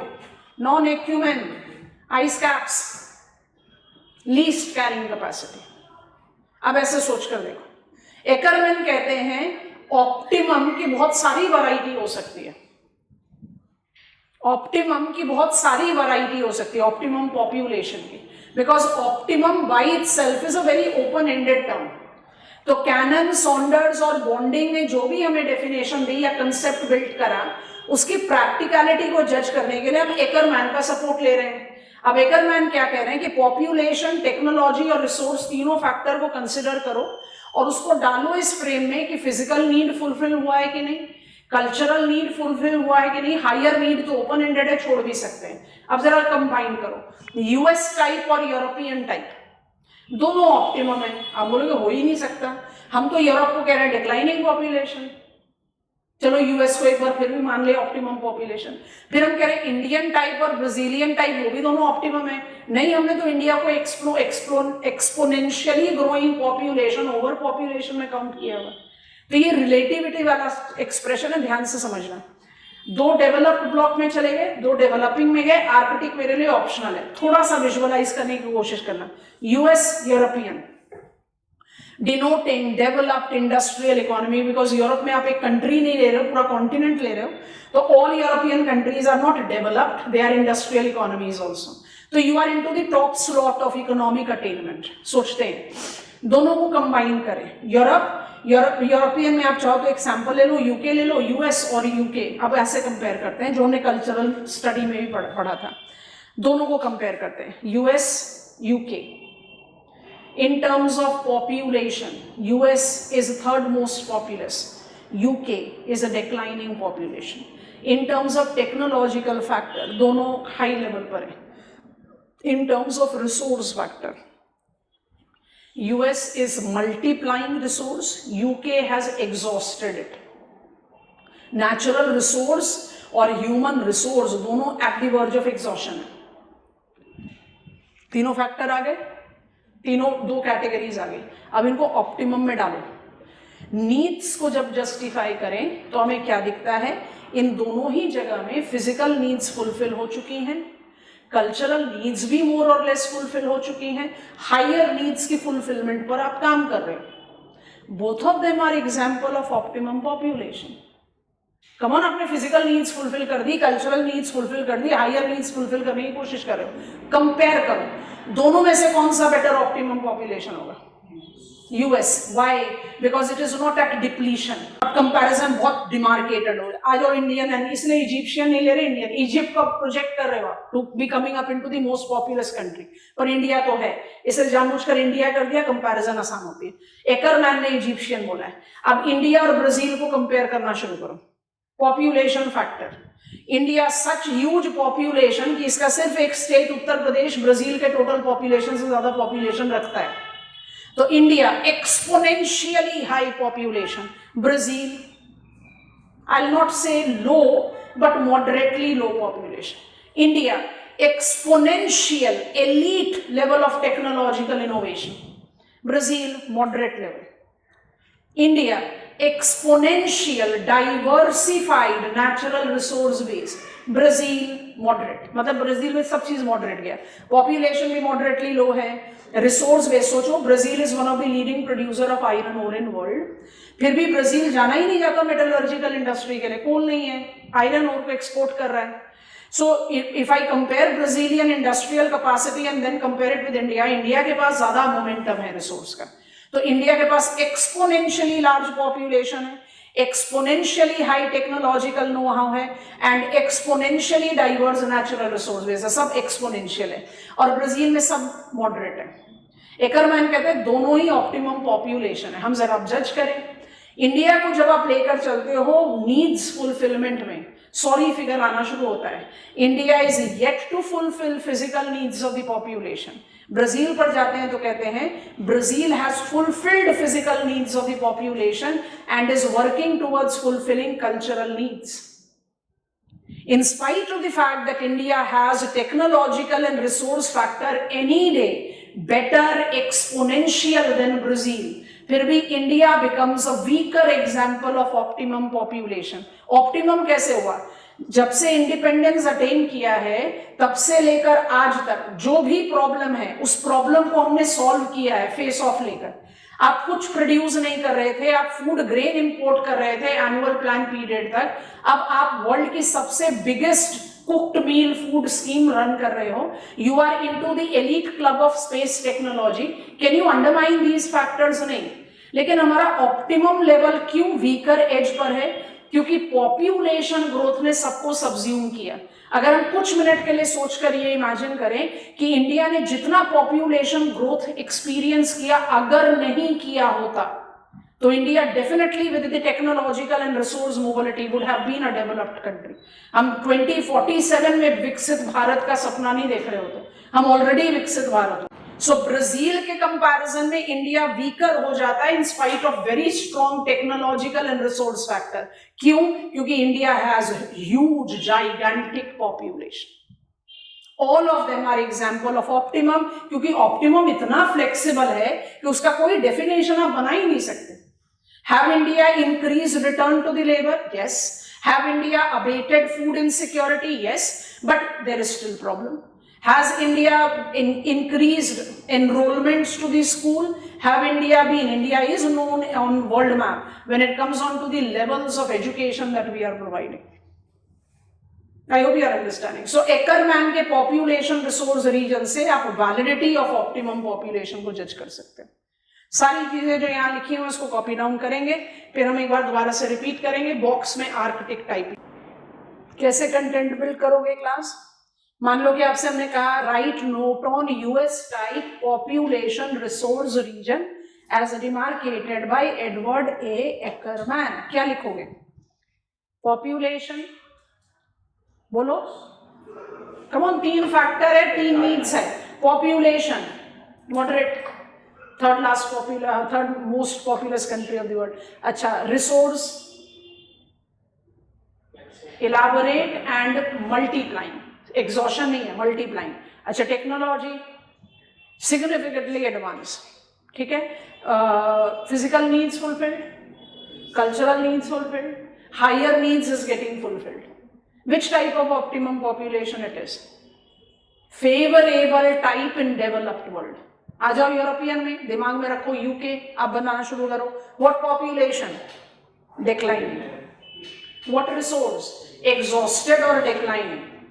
समझ में आ रहा है कि नहीं? What technology? Exponential. Needs physical भी फुलफिल है, कल्चरल भी फुलफिल्ड है, हायर काम कर रहे हैं. Good example of optimum population but weaker then United states of America. बात समझ में आ रही है कि नहीं? बिल्टअप हो जाएगा कंटेंट. आ जाओ अब इंडिया में. Population huge, resource huge, technology exponential, needs physical भी नहीं फुलफिल्ड. आप एक बात सोचो ना कि हमारे कंट्री में अभी भी फ्री ग्रेन पर क्यों पॉपुलेशन जिंदा है? हम प्रोवाइड कर रहे हैं ना free grain under social assistance programme. क्यों? Why do I need it? सबसे पहला क्वेश्चन तो हमें अपने आप से ये पूछना चाहिए, why we need that freebies in the country? क्योंकि there is absence of fulfillment of physical need. I do see deprived most population existing in my country. Let it be that India has got increasing number of billionaires in the Forbes list every year, but the fact is that there is absence of equality. ठीक है, तो population हमारा इतना huge है कि कोई comparison ही नहीं है चाइना को छोड़कर. Technological innovation elaborate and we are very proud of it. Resource diversity elaborate, we are very proud of it. But dark spot है, फिजिकल नीड्स भी अभी 100% फुलफिल्ड नहीं है. वहीं पर कंपेयर कर दो ब्राजील से, हर कुछ मॉडरेट, और उसका सबसे बड़ा पॉजिटिव मॉडरेट क्या है? Population. That is the reason the country has fulfilled physical needs and is working towards cultural. हम भी कल्चरल नीड्स पर वर्क कर रहे हैं. Come on, right to education, primary health services, ऐसा नहीं कि हम नहीं कर रहे, बट अभी भी फिजिकल नीड्स फुलफिल नहीं हुई हैं पूरे पॉपुलेशन. तो which makes a better example of optimum population among developing in spite of the fact that every dimension is favourable for it. I hope you have understood. पर अगर population resource reason पूछे, अच्छा ये सब चीजों को बहुत ध्यान से समझना है. Question is asking right about population realms, acumen, non acumen, sporadic acumen and moderate acumen आएगा. Question is asking to write about population resource regions. So Ackermann, geographical dimension of optimum population credited to Ackermann, who took into reference 3 factors: population, technology, resources, applied them to the 3 levels of need: physical, cultural and higher, and demarcated 5 different types of population resource region, all depicting variable types of optimum population. आपने validity जज कर दी cannon के concept की. Otherwise cannon के diagram को ध्यान से देखो, पॉइंट ऑफ क्रिटिसिज्म वहीं पर ही आ जाते हैं. It gives you a static equilibrium. Reality में सब कुछ डायनामिक है. कम ऑन, पॉपुलेशन बढ़ेगा तो proportion of working age population क्यों नहीं बढ़ेगा? पॉपुलेशन बढ़ेगा तो कैपिटल स्टॉक क्यों नहीं बढ़ेगा? टेक्नोलॉजी क्यों नहीं बढ़ेगा? या रिसोर्स बेस क्यों नहीं बढ़ेगा? तो ये अपने आप में स्टैटिक इक्विलिब्रियम है जो रियलिटी नहीं, बहुत वेग है. एम्पेरिकल एविडेंस है ही नहीं कि जिसमें हम कह रहे हैं कि ये ऑप्टिमम है, perfect match, where we are absolute efficiently exploiting the resource. और बहुत इंपॉर्टेंट चीज जो है वो मेजरेबल नहीं है, यूनिट ऑफ मेजरमेंट नहीं. What is maximum welfare? What is maximum standard of living? कैसे मेजर करो? मिनिमम स्टैंडर्ड ऑफ लिविंग फिर भी हम कह सकते हैं per day what is your income per day dollar basis, जो हम ग्लोबल कंपैरिजन में डालते हैं. But what is maximum? What is maximum output to the labour? कैसे जस्टिफाई करेंगे? नॉलेज भी सेम रहे, सर्कमस्टेंसेस भी सेम रहे, क्यों? Do we as a labour don't improve our skills? तो बॉक्स में लिख लो, what are the limitation of optimum population theory. सबसे पहला लिमिटेशन तो यही है, सबसे पहले इसी को लिखो. It takes static equilibrium. It takes static equilibrium into consideration, ignoring practical dynamism. You know how to expand it. दूसरा पॉइंट ऑफ क्रिटिसिज्म या limitation, it's a vague concept with precisely no empirical example. Third and final, it do not involve units of measurement with complete ignorance of distributional aspect. Pen drop कर लीजिए. हमने आज एंटीनेटलिज्म, प्रोनेटलिज्म पढ़ने के साथ साथ concepts of optimum, under and over population पढ़ा. और एज जोग्राफर्स हम ऑप्टिमम पॉपुलेशन को हमेशा एसोसिएट कर देते हैं एकरमैन के पॉपुलेशन रिसोर्स रीजन से, जो हमें कहीं validity of use of term optimum देता है. पर यहाँ पर भी ऑप्टिमम क्या है? बहुत फ्लेक्सिबल है, कोई स्टैंडर्ड वे ऑफ मेजरिंग नहीं है. आप relative measurement. We talking about migration tomorrow. उसके बाद फिर जो थोड़े से ओवरलैपिंग एक्सप्रेशंस हैं, पॉपुलेशन एज सोशल कैपिटल, कल तो माइग्रेशन में जाएगा. माइग्रेशन की theories, causes, consequences, trends and patterns of time permit करेगा तो social capital. I have given you that hint already with Oriental and Occidental culture. उसको थोड़ा सा built up करेंगे as concept. Done for today. I hope it was an enriching class. Bye bye. ये वाले काम मत करो, 3 असाइनमेंट क्वेश्चन दिए, तीनों थियरी बेस्ड है। मार्क्सियन दिया है, डेमोग्राफिक ट्रांजिशन दिया है, Malthusian and new Malthusian approach दिया, और एडवाइस किया है न्यू माल्थुसियन में क्या लिखना है, बियॉन्ड लिमिट भी जरूर लिखना।